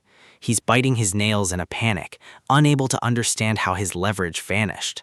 He's desperate and defensive, refusing to see anyone as his workshop bleeds out. But the announcement of a visitor from the Frontera family forces his hand. The chandelier light catches the desperation in the room as I make my entrance. I walk in with a smile that should tell him exactly how much trouble he's in. He tries to maintain his dignity, but his voice is thin and trembling. He's still trying to play the game, pretending everything is under control. I just look at him, letting the silence do the heavy lifting. I've got all the time in the world to watch him squirm. I offer to help him with his crumbling business, knowing full well I'm the one who broke it. The mask finally slips and the horror begins to dawn on him. He finally sees the face of the man who outplayed him at every turn. He knows now that his workshop didn't just fail, I'm the one who burned it to the ground. Lloyd leans back, the image of a man who has already won. He's about to turn the Viscount's own sabotage into a financial death sentence. The Viscount's face is a mask of suppressed rage and growing panic as the situation slips out of his control. Lloyd drops the first bomb. The Viscount's own knight was the one who routed him out for dumping wastewater into the supply. In response, Lloyd's team began a massive excavation project to bypass the poison source entirely.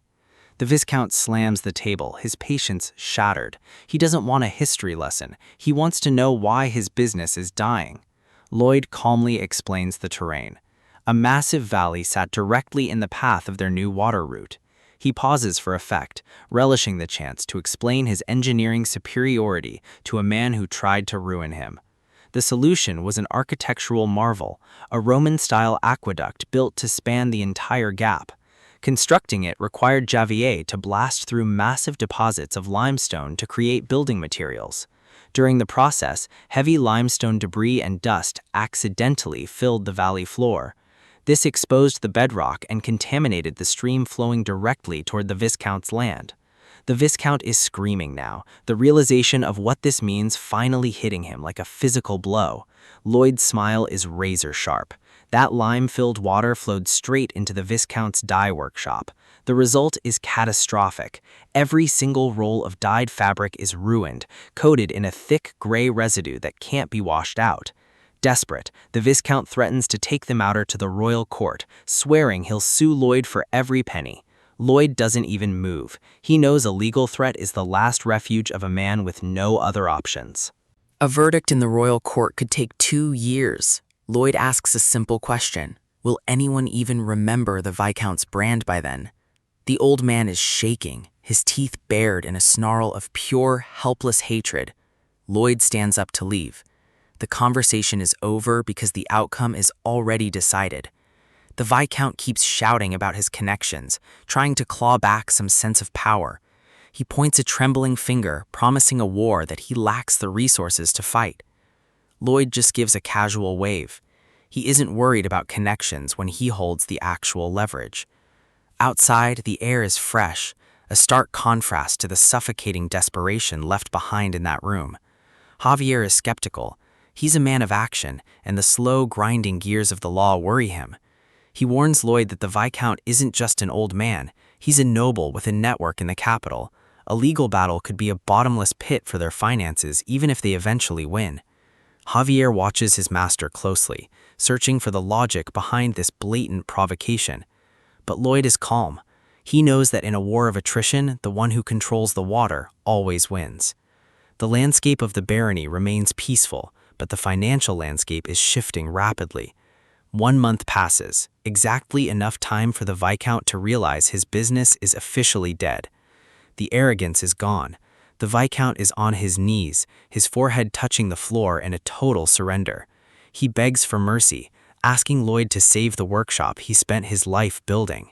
Lloyd looks down with a cold, detached gaze. He's not a philanthropist, he's a developer. The Viscount admits his imprudence, his voice cracking as he offers a deep, humiliating apology. Lloyd isn't moved by words. He's waiting for the Viscount to understand the new reality of their relationship. The old noble is sweating, his pride completely discarded in the face of absolute ruin. Lloyd scoffs at the mention of pride. In his world, pride that doesn't produce gold is worthless.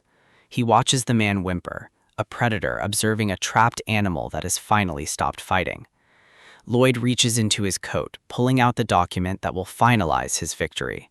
It's a water supply contract. It offers a solution, but the price is designed to bleed the Viscount dry.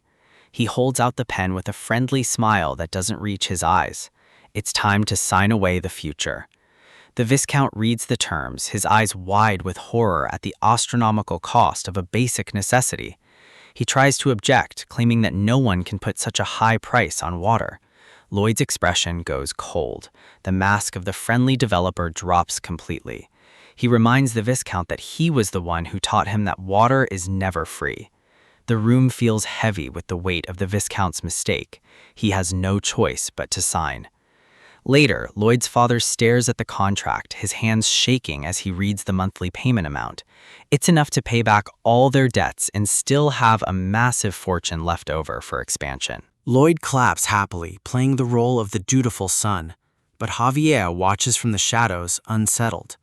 The Viscount thought he was starting a fight, but he unknowingly handed Lloyd a permanent gold mine. Lloyd's grin is terrifying. He didn't just win a dispute, he secured the financial future of his house. The contract has no end date. It's a perpetual chain around the Viscount's neck. Even after the Viscount is gone, his bloodline will be paying for Lloyd's lifestyle for generations. Lloyd has no intention of letting anyone off easy. He wants every drop of value he can squeeze out. He'd rip the gold right out of the man's veins if the system allowed it. This is total victory. His father interrupts his dark reverie with news of another potential windfall. Lloyd's face twists into a look so demonic it actually startles his own family. He quickly regains his composure, listening to the details of an offer for the orc treasure he found. Count Cremo, a legendary merchant, wants to buy the junk artifact for a handsome price. Lloyd is skeptical. A man of that stature doesn't buy broken relics without a very good reason. He considers the implications. If Cremo wants it, it must be worth far more than the offer. The scene shifts to Cremo, the city of commerce, a sprawling metropolis built on trade and secrets.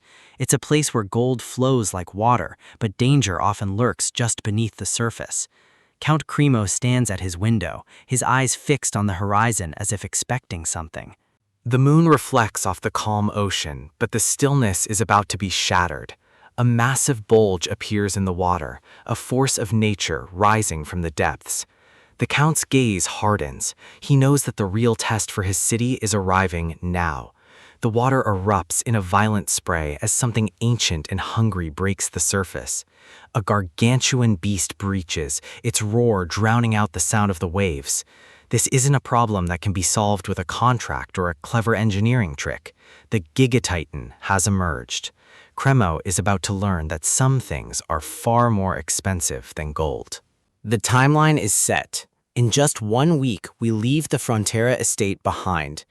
The waterworks in Lacona are nearing completion, marking the end of one project and the start of a much more dangerous game. The Baron is keeping the escort small to minimize costs, requesting only 10 men. He knows the value of every coin now, a lesson learned the hard way through years of debt and stagnation. As he prunes the hedges, there's a quiet focus in his movements that wasn't there before. Javier watches him in silence, waiting for the real orders to drop.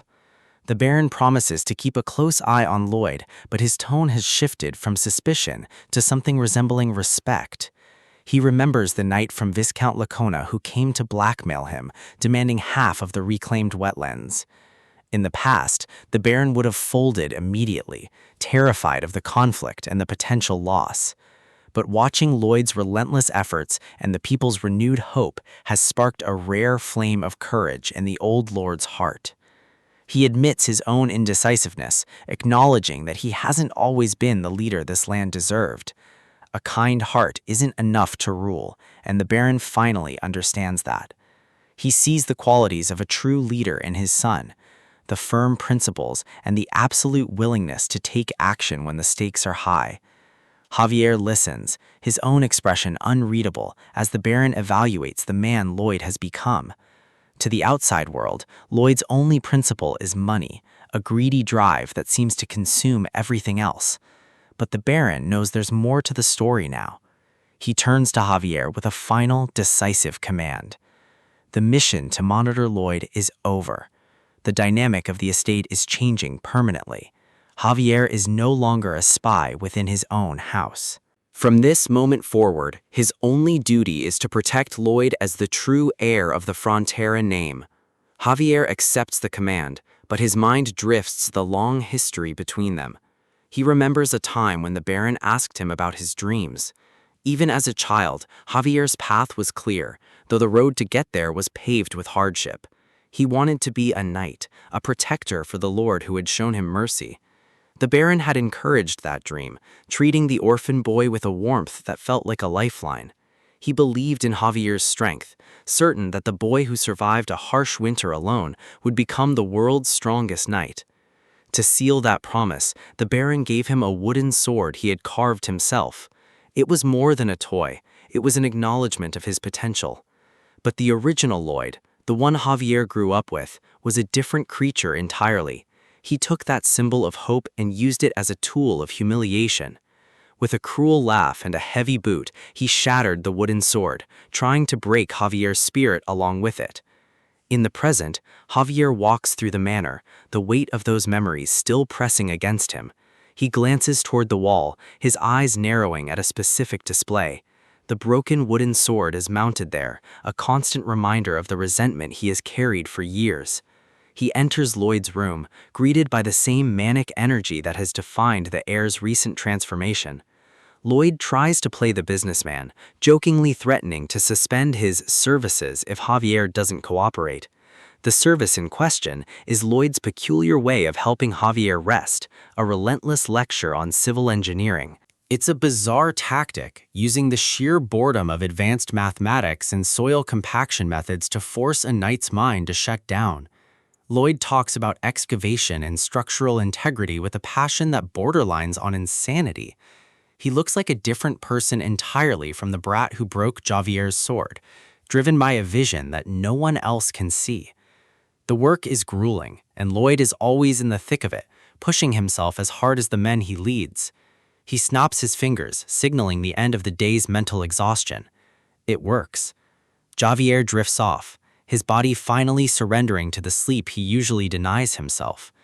The moon rises over the Frontera manor, but the night is far from peaceful. While Lloyd sleeps soundly, the consequences of his actions in Lacona are coming for him. An assassin slips through the open window, a shadow fueled by desperation and a grudge. The blade is drawn, the metal catching the moonlight as the intruder identifies his target. He grits his teeth, blaming Lloyd for his downfall, ready to end the greatest estate developer in his bed. He lunges, putting his full weight behind a killing blow. The sword descends, aimed straight for the sleeping man's heart. But Javier isn't sleeping anymore. He's a blur of motion, intercepting the strike with tactical precision. Steel clashes in the quiet room. Javier doesn't just block, he dominates the space, protecting Lloyd with the instinct of a seasoned warrior. The assassin is shocked, his momentum shattered by the overwhelming power of the knight standing in his way. Lloyd wakes up to the sound of the struggle, confused and barely conscious as the threat is neutralized. Javier has the man pinned in seconds. The attempt was amateur compared to the level of protection Lloyd now commands. By morning, it's back to business. The work on the waterworks continues without a pause, the infrastructure carving a path through the landscape. Lloyd leads the crew with his usual focus on safety and efficiency. To him, an assassination attempt is just another variable to be managed. They've handed the intruder over to Viscount Lacona, making it clear that the Frontera family isn't an easy mark. Lloyd deduces the motive instantly. The Viscount was paying too much for water and likely took his frustration out on his own men first. He shrugs it off with a cynical laugh. In this world, small-minded people always choose revenge over progress. Javier is unsettled by Lloyd's casual attitude. He expected more concern, more precautions against future attacks. He calls Lloyd complacent, surprised that a man who plans every detail of a construction project would be so careless with his life. Lloyd stops, looking at Javier with a flat, honest expression. He asks what other precautions he could possibly need. As long as Javier is by his side, Lloyd considers himself untouchable. It's a tactical calculation, not just a sentiment. Javier is stunned.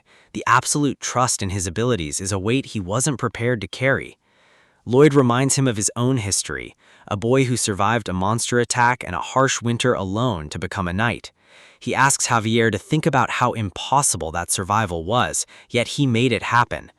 To Lloyd, there is nothing more dependable in this world than a man with that kind of iron will. The sincerity in Lloyd's eyes is impossible to ignore. For the first time, the resentment from the past feels like it belongs to a different life. The silence stretches between them, the air thick with a mutual understanding that goes beyond lord and knight. Lloyd immediately breaks the tension, cringing at his own emotional display and demanding Javier say something to end the awkwardness. Javier's response is a simple, disgusted sound, returning to his usual stoic self. He hates himself for even momentarily thinking Lloyd was a decent man, but the bond has undeniably shifted. Lloyd laughs it off, pouting Javier on the back. The approval rating is skyrocketing, a system notification confirming what they both already know. The waterworks will be finished by tomorrow. One project down and the foundation for a fortune is laid. Next, we head to Cremo. It's time to stop surviving and start profiting. There's big money to be made, and we're going to take every cent. The road to Cremo is long, winding through the rugged terrain of a kingdom that is finally starting to hear my name. I'm traveling with Javier and a small escort. This isn't just a business trip, it's a chance to solidify my standing as the continent's premier developer.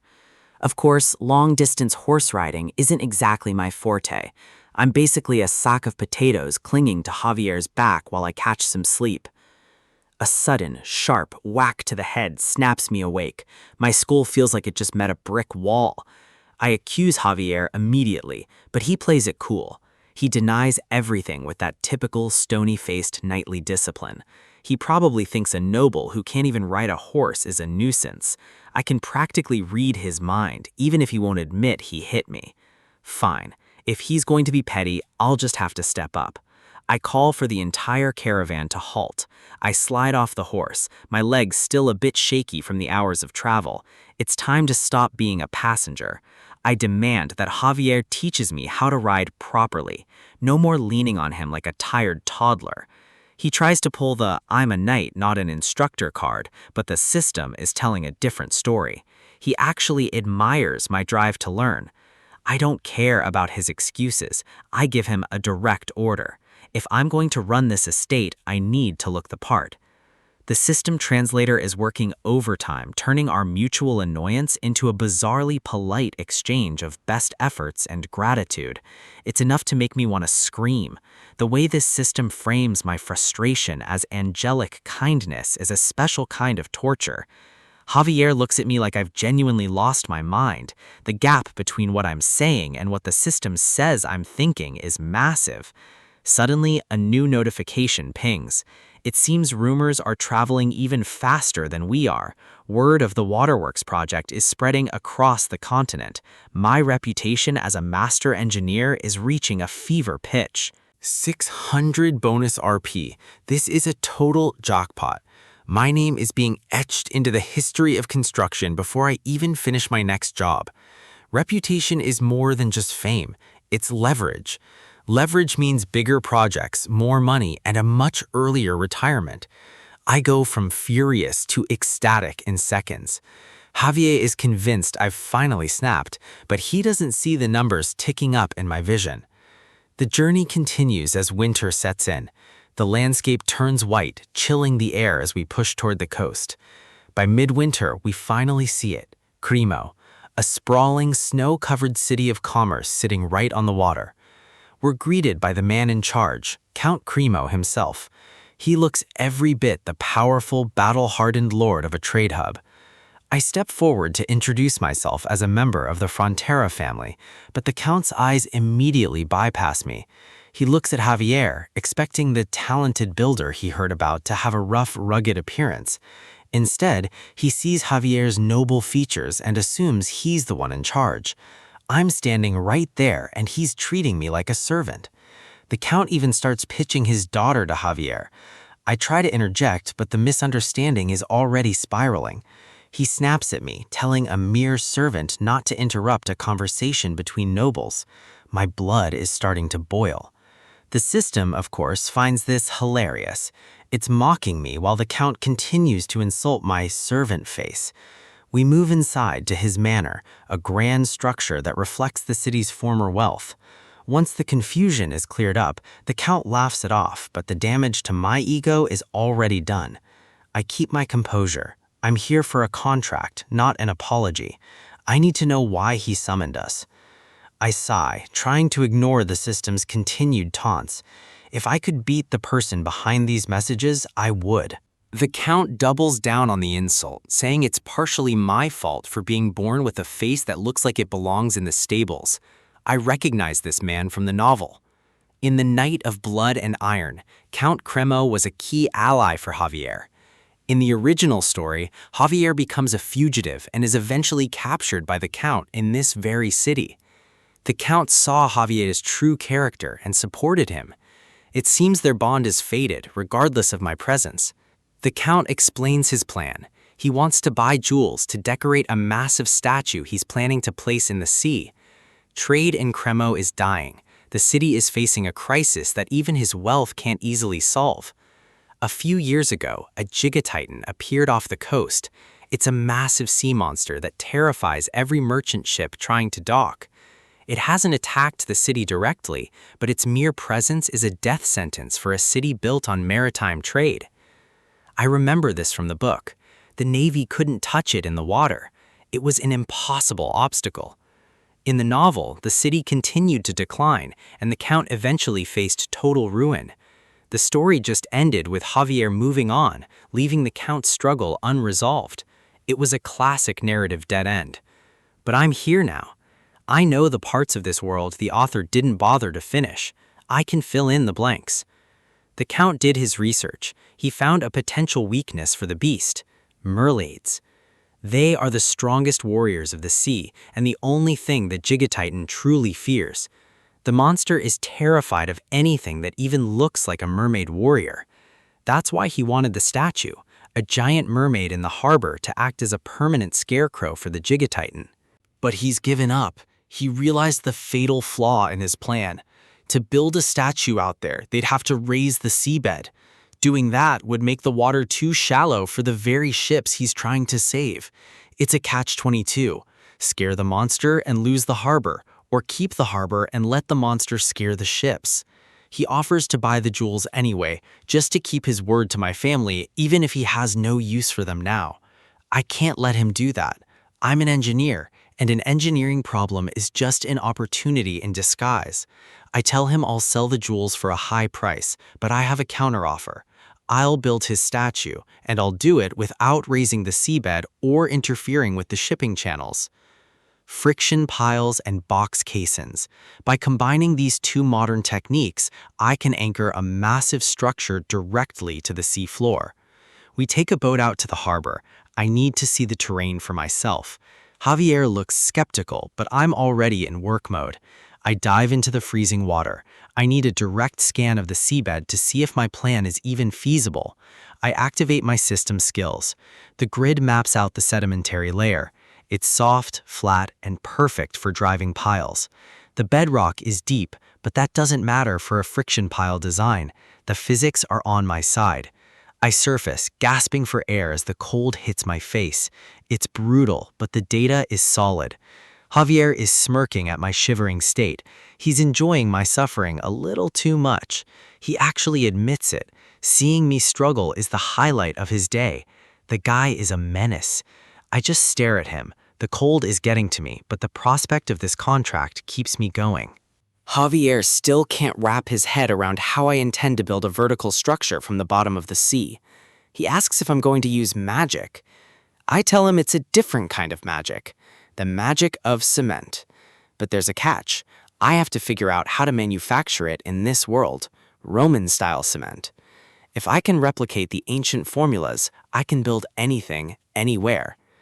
Back at the dock, Javier helps me out of the boat with his usual encouragement. His banter is reaching elite levels. He's officially a master of the verbal job. As we walk, a young woman approaches us, looking nervous and holding a letter with a heart seal. She asks for Lloyd Frontera. For a second, I'm stunned. Is this actually happening? A fan mail? Or something much more complicated? A quiet morning at the docks, and nobility is already making a move. Christine, Count Cremo's daughter, has been watching Javier from the shadows since yesterday. She's practically vibrating with nerves, clutching a letter that likely contains more flowery prose than a royal garden. I'm standing right here, yet I might as well be invisible. The air is thick with a brand of teenage romance I have no time for. With a desperate shout, she thrusts the letter forward. It's a classic confession, the kind that usually leads to a messy drama. Javier takes it with the same cold, mechanical grace he uses to swing a sword. He doesn't even look at her face.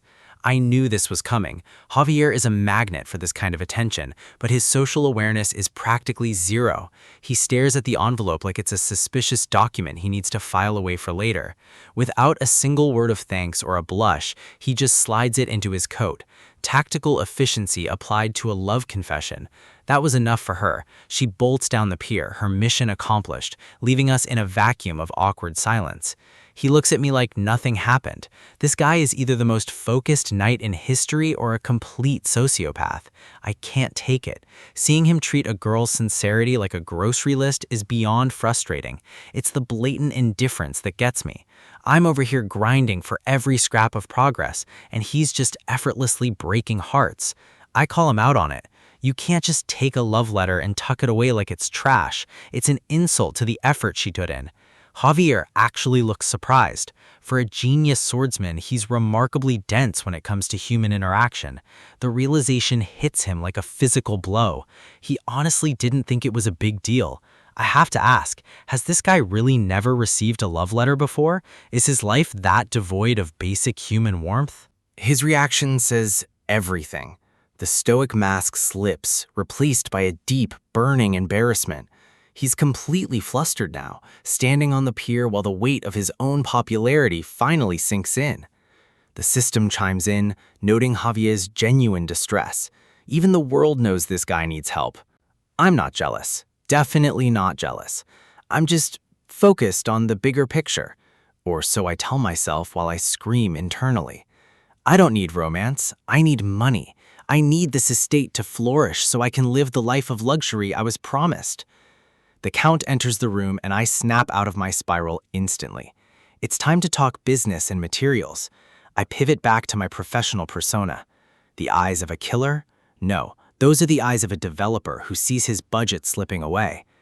The news isn't great. Most of the materials are secured, but the volcanic ash is the bottleneck.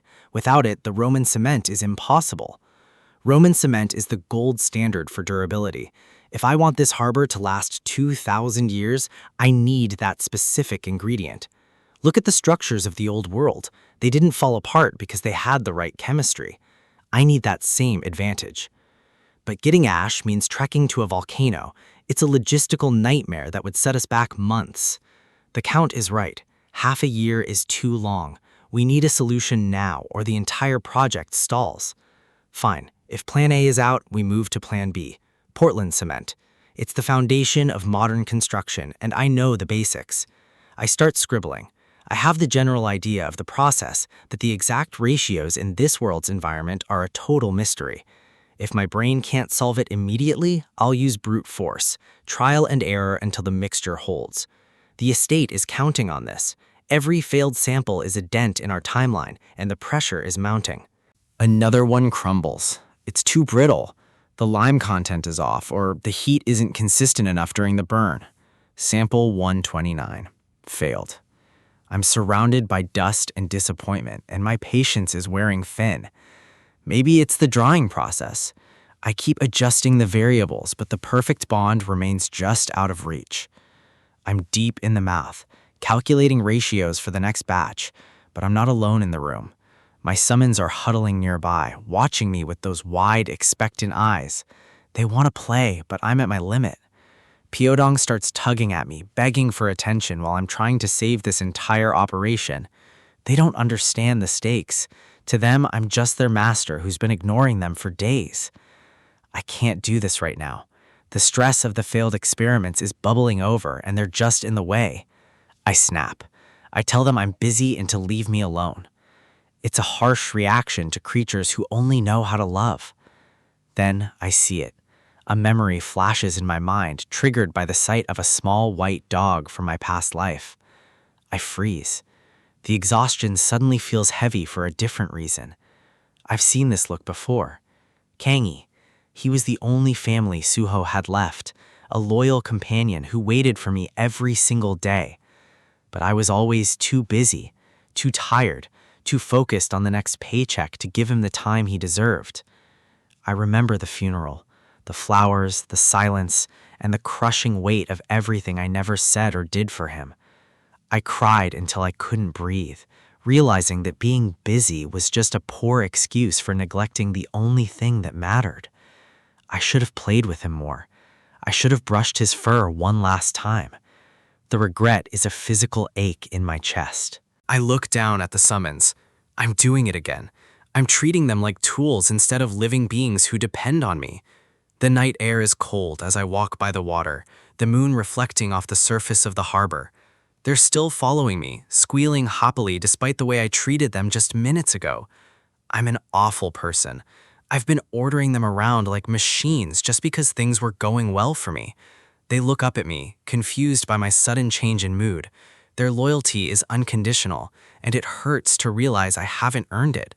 I would have had so many regrets if I had continued down that path. Success means nothing if you lose your humanity along the way. I stop walking and take a deep breath. It's time to make things right. I drop to my knees on the grass, bringing myself down to their level. I call them over, my voice finally soft and full of the sincerity I've been lacking. Thank you. I mean it. Everything we've built here is because of your hard work, not just my plans. They crowd around me, sensing the shift. This is more than just a master and his summons. This is family. The system chimes. It's acknowledging my sincere feelings. For once, the blue window isn't just about stats. Wait, what's this? A major shift in our relationship level is occurring in real time. A member of the gang. We've officially moved past the master-servant dynamic, or a unit now. The system offers an unexpected bonus, a new upgrade for the fantastical creatures unlocked by our new bond. They're all excited, but they seem to agree on one thing. They want Bangul to be the one to receive the gift. It's a selfless gesture from Podong and Haemong. If that's what they want, I won't argue. I activate the upgrade. No matter what skill Bengal gets, I'll find a way to make it the ultimate tactical advantage. The light begins to swirl around Bengal. Energy crackles in the air as the evolution process takes hold. The glow is blinding, a surge of power that pushes back the darkness of the night. A massive flash erupts, illuminating the entire shoreline. This isn't just a minor level up. This is something transformative. The list of new skills pops up. Accelerated digestion, steel dung, and there it is, volcanic blast. I can hardly believe it. My lack of volcanic ash was the one thing standing in my way, and now Bengal has become a literal source of volcanic power. The harbor is as good as finished. Cremo, the city of commerce, a place where money talks, but today, nature is about to scream. The peaceful, snow-capped peaks surrounding the city are the perfect backdrop for what's coming. A massive explosion rocks the landscape. This isn't a natural disaster, it's a calculated extraction. The ground rumbles beneath the feet of the citizens. Panic starts to set in as the shockwave hits the city streets. Even the local authorities are stunned. They've never seen anything like this coming from the mountains. A pillar of dark smoke and debris rises into the sky. To the common eye, it's a catastrophe. To Lloyd, it's raw material. Standing right at the heart of the blast zone, Lloyd and Javier witness the power of the summon. The force of the blast is enough to make anyone lose their footing, but Lloyd is too focused on the prize to care. The system confirms it. That's high-quality volcanic ash, the essential ingredient for the cement Lloyd needs to finish his project. Lloyd is ecstatic. This gift from the mountain just saved him weeks of manual labor and thousands in procurement costs. Javier, as usual, is less than impressed by Lloyd's reckless methods, especially since he forgot to warn him to cover his ears. The bickering starts immediately. Lloyd's earring might be ringing, but his ego is perfectly intact. With the ash secured, it's time to move. Speed is the only thing that matters in construction. Stage 1 begins in the heart of Cremo. Lloyd deploys a massive filtering system, using his summons to manage the ash collection. The citizens look on in confusion. They've never seen engineering on this scale, let alone involving giant slimes and specialized mesh. Bangul is ready for the next phase. The pressure is building, and Lloyd prepares for another controlled burst. The volcanic blast is activated. It's loud, it's messy, and it's exactly what the process requires. The local leadership is beginning to realize that Lloyd isn't just some eccentric engineer. He's something entirely different. They've never seen summoning used for civil engineering. The sheer efficiency of it is terrifying to those who understand the industry. The Count decides to keep a very close eye on this project. Lloyd is either a genius or a dangerous wildcard. If Lloyd succeeds, he won't be staying in the backwoods for long. Talent this disruptive belongs on a much larger stage. Stage 2, the construction of the caisson. A massive wooden frame is built to serve as the mold for the underwater foundation. It's lowered into the sea with precision. This is the bedrock of the entire artificial platform. Haimeng takes over next, using its unique ability to vacuum the water out of the submerged chamber. Stage 3 requires a different kind of strength. Javier is forced into the role of a human pile driver. With each strike of the massive hammer, the friction posts are driven into the seabed, securing the foundation. The floor of the caisson is filled with posts. It's grueling work, even for a master swordsman. Javier is starting to question his life choices. He's a knight, not a construction worker, but Lloyd has a way of making him work regardless. Lloyd watches with a smug grin. He knows exactly how to push Javier's buttons to keep the project moving. The knight's glare could kill, but Lloyd is immune to intimidation when there's a deadline to meet. He notes how compliant Javier has been lately. No complaints about knight's honor or menial labor. It's suspicious. Javier catches the look and immediately realizes he's been too easy to manage. The pride of a knight is a fickle thing. He tries to back out, claiming he should be focusing on his escort duties instead of manual labor. But Lloyd is a master manipulator. He pivots to the financial stakes, reminding Javier that their debts won't pay themselves. He plays the family card, acting as if his own health and his parents' well-being depend entirely on Javier's hammer. It works. Driven by a mix of guilt and duty, Javier gets back to work with renewed, frustrated vigor. The steel frame is installed next, using Bangul's unique material to reinforce the structure against the tides. Finally, the volcanic cement is poured. This is the moment of truth for Lloyd's engineering theory. Once the cement hardens, the caisson is dismantled, revealing a solid, monolithic block of stone rising from the depths.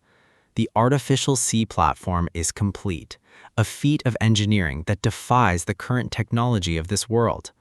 The client is speechless. Even the most skeptical observers can't deny the physical reality of what Lloyd has built. They wonder if the foundation can really hold the weight of the massive statue intended for it. If this holds, the Count promises that the construction fees will be more than generous. That's all Lloyd needed to hear. The money is as good as in his pocket. Night falls over the harbor. The celebration is about to begin, but the sea is never truly quiet. Ships surround the new platform, preparing to unveil the centerpiece of the project. The mermaid statue is revealed. It stands tall, gleaming under the moonlight, appearing to float on the surface of the water. The nobility of Cremo gathers on the nearby ships, sipping wine and gossiping about the incredible new landmark. It's a high society event, the kind of place where reputations are made and broken over hors d'oeuvres. Lloyd, however, is miserable. The formal attire is a cage, and the social expectations are even worse. He complains to Javier, who seems perfectly at home in the fine clothing, much to Lloyd's annoyance. Javier reminds him that he's worn these clothes before, but Lloyd tries to play it off as having been a long time. The Count calls for everyone's attention. It's time for the man of the hour to be recognized. The crowd murmurs with excitement. They expect a grand architect, a man of prestige and power. But when the spotlight hits, they see Javier. His natural poise and striking looks immediately win over the crowd. Lloyd watches from the sidelines, content to let Javier take the social heat. He prefers bank transfers to compliments anyway.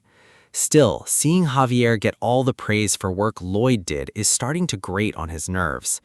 The Count laughs it off, attributing the crowd's reaction to Javier's face. It's a double-edged compliment that Lloyd hates. The crowd assumes Lloyd is just a servant. He doesn't correct them. It's easier to move unnoticed when people underestimate you. The party continues on the deck of the main ship, the atmosphere light and celebratory. From a distance, the statue and the ships look like a dream, but beneath the surface, a nightmare is waking up. A shadow glides through the dark water, drawn by the vibrations and the new structure. Something massive is moving with predatory intent, ignored by the laughing nobles above. The creature breaks the surface briefly. It's a natural enemy of anything that enters its territory. The mermaid statue, intended to be a symbol of beauty, is now a target. The monster's eyes glow with a malevolent light. It doesn't see art, it sees an intruder. The statue remains still, unaware of the threat rising from the depths to reclaim the bay. Bubbles rise as the beast prepares its attack. The celebration is about to end in blood and salt water. It sneaks closer, its massive form silhouetted against the deep blue of the ocean floor. The creature lunges. It's fast, powerful, and driven by a singular instinct to destroy. The water churns as the beast accelerates toward the platform. Lloyd's masterpiece is about to be tested in the worst way possible. On deck, Lloyd is still playing the humble servant, completely unaware that his paycheck is about to be bitten in half. Javier is distracted by his admirers, the perfect night in the perfect setting, while the real war begins below. The monster strikes. This isn't just an engineering challenge anymore. It's a survival mission. A night of luxury on the open sea. For the nobles on this ship, the only concern is the vintage of the wine and the rhythm of the music. Chatter fills the deck, a sea of fine silks and empty pleasantries. They have no idea that something massive is watching them from the depths. Javier sits apart from the crowd, his eyes fixed on the horizon. He isn't here for the party. He's here for the mission. But even for a knight of his caliber, the air feels different tonight. A chill that has nothing to do with the ocean breeze. Suddenly, he freezes. His instincts, honed through countless battles, scream a warning that his eyes can't yet confirm.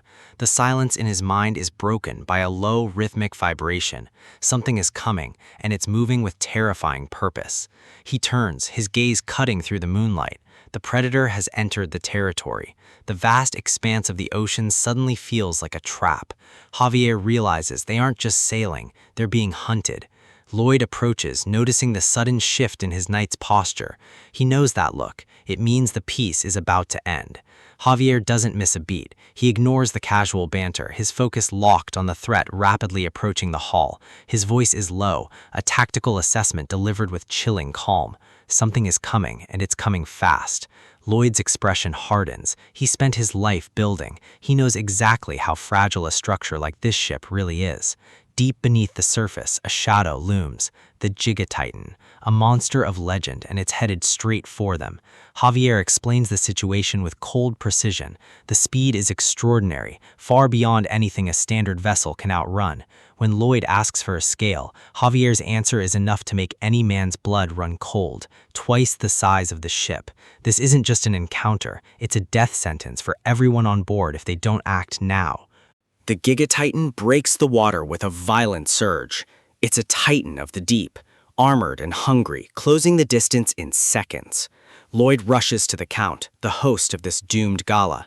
There's no time for etiquette, only for survival. He whispers the warning, urging an immediate evacuation. The party is over whether they realize it or not. The Count, confused and skeptical, turns to his own elite guard, Sir Genevieve, a man who claims the status of a swordmaster. The Count asks if Genevieve detects anything. The tension on deck is palpable as the self-proclaimed master scans the waves. But Genevieve sees nothing. The surface is calm and his senses, supposedly sharp, fail to pick up the monster lurking beneath. He dismisses Lloyd's warning with a shrug. To him, the ocean is empty. His arrogance is a shield against a reality he can't perceive. Lloyd is fuming. He knows Javier's senses are leagues beyond this so-called master. He's trying to save lives, but he's being treated like a fool. The Count smiles, trying to de-escalate the paranoia. He claims the Gigatitan hasn't been seen in years. It's a comforting lie.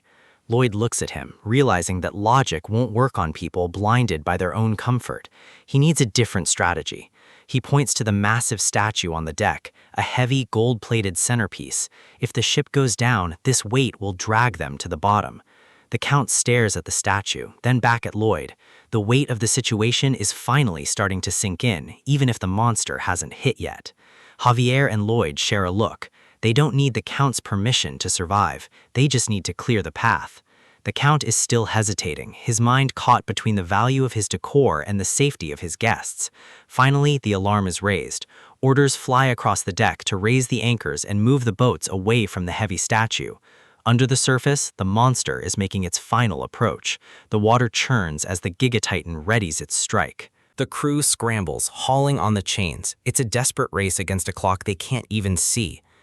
Javier watches the progress. It's too slow. The manual labor of the crew won't be enough to save the ship from the coming impact. Lloyd shouts for Javier to take care of the anchor personally. It's time for a display of true power. Javier nods, his eyes glowing with mana. He doesn't hesitate. He knows exactly what needs to be done.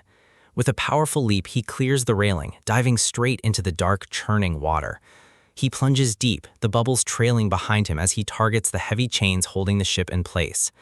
On deck, Lloyd launches his own tactical asset.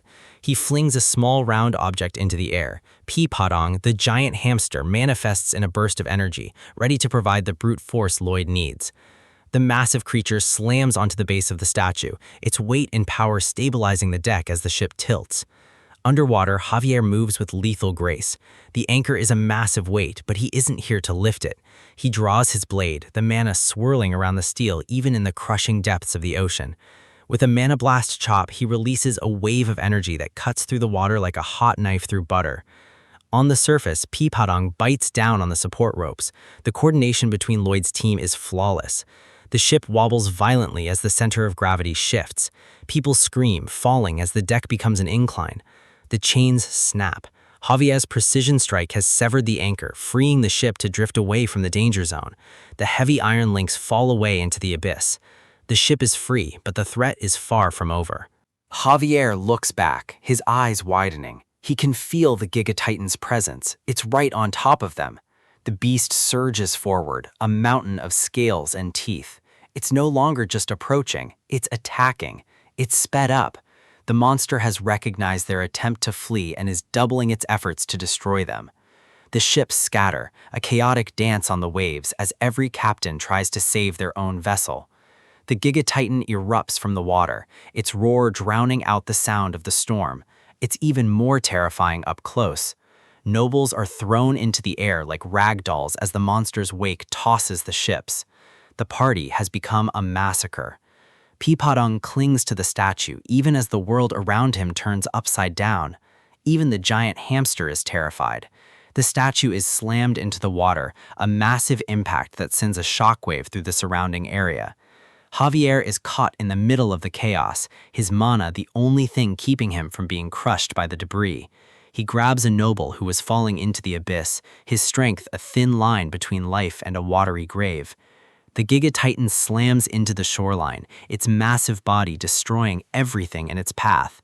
The city itself is now the target. Buildings crumble like sandcastles under the weight of the monster. The destruction is absolute. Fragments of the port are sent flying. The monster is a force of pure, unadulterated destruction. A massive boom echoes across the bay. The Gigatitan has made landfall, and it's not planning on stopping. Survivors cling to the wreckage, their cries for help lost in the roar of the monster and the crashing waves. Lloyd stands on the listing deck, his eyes scanning the carnage. He needs a way to save as many as possible. He feels a jolt of inspiration. He can't fight the monster head-on, but he can control the environment. He calls for Hamong. It's time for the water specialist to step up and handle the rescue operation. The small creature leaps from the deck. Its power over the waves our only hope of pulling the survivors from the water. A massive wave surges, but this one isn't from the monster. It's Hamong, manipulating the current to push people towards safety. The water carries the drowning nobles away from the monster's path, a tactical rescue executed with perfect timing. Meanwhile, the Gigatitan continues its rampage, tearing through the city's defenses like they were made of paper. Javier shouts to Lloyd, pointing out the monster's path. They have to do something to stop it from reaching the city center, but Lloyd is looking the other way. He's already calculating the cost, and he knows a direct confrontation is suicide. Javier is shocked. The hero is right there, and Lloyd is ordering them to head in the opposite direction. Lloyd snaps back, his voice full of tactical logic. Fighting that thing is insane. They need to run to live another day. Javier can't believe what he's hearing. The hero is choosing retreat over a doomed stand, but with Lloyd, there's always a hidden plan. The sea has turned into a freezing tomb. Panic is the only currency left as the port city begins to sink into the dark water. Every second is a gamble. If they don't pull these people from the water now, the ocean will claim them all without a second thought. But the cold is the least of their worries. A titan from the deep has breached the surface, and it's hungry for more than just ships. This armored nightmare is leveling the city with total indifference. It doesn't care about the screams, it only cares about the destruction it leaves in its wake. On the outskirts, Javier watches the slaughter, while Lloyd remains paralyzed by his own cold, detached logic. Javier can't believe his eyes. He sees a man turning his back on thousands of lives just to save his own skin. Lloyd shouts back, hiding behind excuses of city artillery and military duty. He's playing the part of the selfish noble to the bitter end. He tells Javier to let the professionals handle it. It's a tactical retreat, but to Javier, it smells like absolute betrayal. Javier's mind flashes back to the man he thought he knew, the Lloyd who showed brilliance and ingenuity in the face of death, the one who had the resolve to never back down when the stakes were highest and the path was unclear, the man who wouldn't abandon anyone left behind in the dark, no matter the cost to himself. But now he's just a man rowing a raft away from a burning city while people drown behind him. The system confirms what Javier's heart already knows. His approval rating is tanking. He believes he finally sees Lloyd's true colors. If the master won't act, the knight will. Javier draws his blade, the cold steel a sharp contrast to the burning horizon. He stands at the edge of the raft, a lone figure against a sea of chaos, ready to face the impossible. Lloyd screams at him to stop, calling it a suicide mission, but the words fall on deaf ears. Javier leaps, no hesitation, no second thoughts, just the weight of his duty. He hits the water with the force of a falling star cutting through the waves. Propelling himself with a mana blast, he cuts through the surface like a torpedo aimed at the heart of the beast. On the shore, the city's defense towers are finally coming online, though it may already be too late. The order is given to fire, and the sky fills with heavy iron aimed at the colossal threat. Artillery shells rain down, but they might as well be pebbles against that massive chitinous armor. The soldiers watch in horror. Their best weapons aren't even making the beast flinch.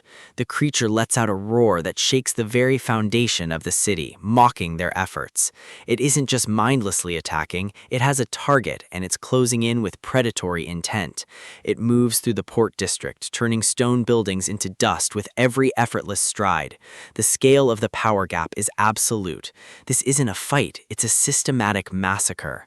The beast's eyes glow with a predatory hunger, scanning the ruins for its prize. It surveys the ruin it's created, searching for something specific hidden in the rubble. It finds the broken mermaid statue. This was never about the people, it's about a grudge from the deep. The creature is obsessed. It will level the entire world just to crush this one symbol of the surface.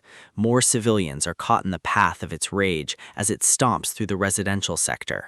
They're being hunted down in their own streets with nowhere left to hide from the monstrosity. Javier tries to intercept, but he's like a fly buzzing around a hurricane. He positions himself for a strike, pouring every ounce of mana into his blade for one final gambit. He launches a high-density mana blast, a strike meant to cleave through solid stone. The blade connects, but the sound isn't of cutting. It's the sound of metal shattering against an unbreakable mountain. Javier's eyes widen in disbelief. His strongest attack just bounced right off that impossible shell. The beast barely acknowledges the hit, shifting its massive weight to crush the nuisance beneath it. It opens its massive maw, a dark abyss ready to swallow the hero whole and end the resistance. Javier readies a second strike, but his body is already screaming from the internal strain. The monster's claw sweeps through the air, faster than anything that size has a right to be. He narrowly avoids the blow, but the shockwave alone nearly knocks him unconscious. The beast isn't giving him a chance to breathe. It's relentless and terrifyingly precise. Javier is forced into a desperate defensive maneuver just trying to survive the next 10 seconds. He realizes he can't dodge this one. The angle is perfect and the speed is lethal. The impact is like being hit by a runaway train. There's no blocking this kind of force. He slams into masonry wall, the force splintering the heavy stone behind him. He hits the ground hard, the world spinning in a blur of gray stone and red blood. Blood trickles down his chin. He's reached his limit, and the monster is just getting started. The beast looms over him, a mountain of chitin and ancient malice looking down on its prey. Javier accepts the reality. He won't win this. He might not even survive the next minute. But he refuses to die until he knows the people are safe. He'll buy them time with his life. Meanwhile, Lloyd is still out on his raft, the sounds of the battle fading into the distance. He tries to justify his choice. He's just a human, a developer with no real combat skills. He tells himself his heart is breaking, but what could one man with a shovel possibly do? He sits in the heavy silence of the ocean, trying to ignore the rising smoke on the horizon. But the guilt starts to burn. He knows if he leaves, the city is finished. And if the city is finished, everything he built is gone. He loses his payday, the construction fees, the reputation. All of it will be dust. That's the spark. Lloyd finally snaps. He calls for Bangul with everything he's got. He's heading back, and he's bringing a volcanic hell with him. Javier is seconds away from being crushed when he hears a scream that's more of a threat than a battle cry. The monster pauses, confused by the sudden surge of mana coming from a new direction. Javier looks up as a massive shadow eclipses the moon and falls over the beast. Something is falling from the sky, and it's heavy enough to crack the very earth. Javier sees an opening, the eyes. He prepares one final, desperate lunge into the fray. He goes for the weak spot, his sword wreathed in a dying flame of mana. But the monster's tail is already swinging, faster than his eyes can follow. He's batted aside like a nuisance, his body finally failing him. This is the end, or it should be, if he were alone, until a massive blunt force descends from the heavens like a god's judgment. A hammer-like strike slams into the monster's skull, the impact vibrating through the entire district. The beast is driven into the pavement, its head ringing from the sheer weight of the blow. It sputters, dazed and broken, its unstoppable momentum finally shattered. And perched on top of the carnage, a small round creature lands with a soft plop. Lloyd stands on the monster's head, shovel in hand. He's not here for heroism. He's here because this oversized lobster just messed with his cash flow. The beast is a biological fortress, a nightmare of chitin and scale crashing through the settlement with zero resistance. Javier sees the opening. He knows he has to draw blood now or there won't be a town left to save. He pours his mana into a single overhead strike, putting every ounce of his strength into the blade. The impact is massive, but the sound isn't a flesh tearing. It's the high-pitched ring of steel failing to bite into something far harder. Javier can't believe it. Even his strongest strikes are being deflected like they were nothing more than wooden toys. The beast towers over him, a mountain of indestructible armor that leaves him with no clear path to victory. But suddenly, the tension in his shoulders vanishes. A strange calm washes over him in the middle of the chaos. He knows that silhouette. If I've returned to the battlefield, it means a plan is already in motion. 2.5 minutes ago, I was circling the beast from above, scouting for any possible advantage. Pudong handles the rooftops with ease, keeping us just outside the monster's detection range while I analyze the threat. I tell Pudong to keep his distance. We aren't here to fight head-on. We're here to find the crack in the armor. Every creature has a weak spot. It's just a matter of looking past the surface and into the mechanics of its body. From this angle, I can see Javier's struggle clearly. His mana blasts are impressive, but they're hitting the equivalent of a reinforced bunker. The beast's hide isn't just absorbing the impact, it's actively nullifying the magical energy of his attacks. I need to know exactly what we're up against. If a Master Knight can't pierce it, normal logic doesn't apply here. It's time to see if the system can handle a biological survey. If it's made of matter, it can be measured. I triggered the survey skill. The world dissolves into a green-tinted wireframe, exposing the monster's structural secrets. The scan scans deep, mapping out the internal organs and the density of that massive shell. The data starts flooding in. This isn't just thick skin. It's a complex, multi-layered defensive system. Even living things follow the laws of engineering. If I can read the blueprint, I can find the flaw. The readout is insane, a meter-thick mixture of dentin and chitin. It's essentially a walking tank made of teeth and bone. At the molecular level, it's even more impressive, a triple-layer honeycomb structure designed for maximum shock absorption. This is state-of-the-art biological armor. Standard piercing or slashing attacks will never get through that woven defense. Javier goes for another strike, pouring everything he has into a desperate attempt to break the cycle. Another explosion, another failure. But this time, the survey skill shows me something new. Look at the energy flow. The shock from Javier's attack isn't being absorbed, it's being redirected. The energy of the impact migrates through the honeycomb structure toward a single focal point on the beast's head. It's a pressure release system. The beast collects the energy we throw at it and prepares to vent it back at us. That hollow horn is the key. It's the exhaust pipe for all that stored kinetic energy. To stop the monster, we have to cut it off. I start a simulation. If we hit the water sac that powers its hydraulic claws at the same time, we can compromise its entire system. The simulation is clear. Destroy the horn and the internal pressure will tear the beast apart from the inside out. Back in the present, Javier is looking for orders. He's ready to follow me into hell, even if he doesn't understand the strategy yet. I strike a pose to get his attention. It's dramatic, sure, but in this chaos, I need him focused on me and me alone. I signaled the target with a sharp gesture. Javier looks at me like I've finally lost my mind, but he knows better than to ignore me. He thinks I've snapped under the pressure, but my eyes are locked on the monster's weakness. There's no time for doubt. I scream at the top of my lungs for him to target the horn. It's the only way we walk away from this alive. The beast lashes out with a massive claw, but Javier is already moving, his instincts taking over as he dodges the killing blow. He leaps, clearing the debris and closing the distance in a single powerful bound. He soars over the monster's head, positioning himself perfectly for the strike I've demanded. He's still skeptical. Cutting a horn that thick won't be fatal, but he trusts that I have a reason for every command. He descends like a hawk, his blade ready to find the mark I've highlighted with my survey skill.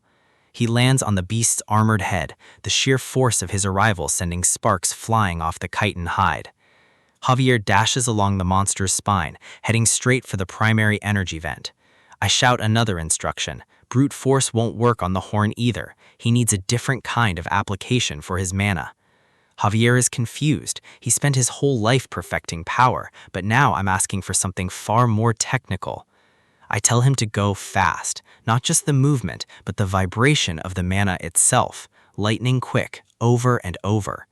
He starts the rotation. It's an insane demand, but if anyone can manipulate mana with this level of precision, it's Javier. The blade begins to hum. The rapid-fire strikes create a blur of blue light as he begins to grind away at the horn's base. It's working. The constant friction and high-frequency mana are doing what a single heavy blow couldn't. A high-frequency mana chainsaw. It was a theory based on my engineering knowledge, and Javier is making it a reality. The sound is deafening, a screeching grind as the enchanted steel eats through the indestructible biological armor. The beast roars in agony, realizing for the first time that its defenses have been breached by something it doesn't understand. Javier keeps the pressure on, his mana output reaching critical levels to maintain the chainsaw effect. Now it's Popodong's turn. We need a distraction to keep the monster from shaking Javier off before the job is done. Popodong leaps with surprising speed for his size, aiming to put his full weight behind a slam that will rattle the beast's foundation. The collision is massive. Popodong hits the monster's flank, drawing its attention away from the man on its head for one crucial second. Javier doesn't waste the opening. He digs in, his eyes glowing with the intensity of the mana he's channeling through his sword. With one final, desperate push, the blade bites through the last layer of the horn. The connection is severed. The massive horn spirals into the air, detached from the beast's head and glowing with the residual energy it was meant to vent. A geyser of pressurized fluid erupts from the stump. Without the release valve, the monster's internal hydraulics are failing fast. I'm already shouting the next target. We have to hit the junction between the legs to finish this properly. Javier is already moving, sprinting down the beast's side while the creature is still reeling from the loss of its horn. He slides across the frozen ground, positioning himself underneath the massive bulk of the monster for the killing stroke. I remind him what's at stake. If we don't end this now, the settlement is lost and our reputation goes with it. The beast looms over him, a shadow so vast it blots out the sky. This is the moment where everything is decided. Javier prepares for the final strike, his face a mask of pure focus. He's going to put everything he has left into this one blow. The impact is colossal. A shockwave of mana and debris explodes from the point of contact, shaking the very earth beneath us. But something is wrong. Instead of the beast falling, the sound of shattered metal rings out through the air. I look on in horror. The plan was perfect, but the reality of the battlefield just threw us a curveball we weren't prepared for.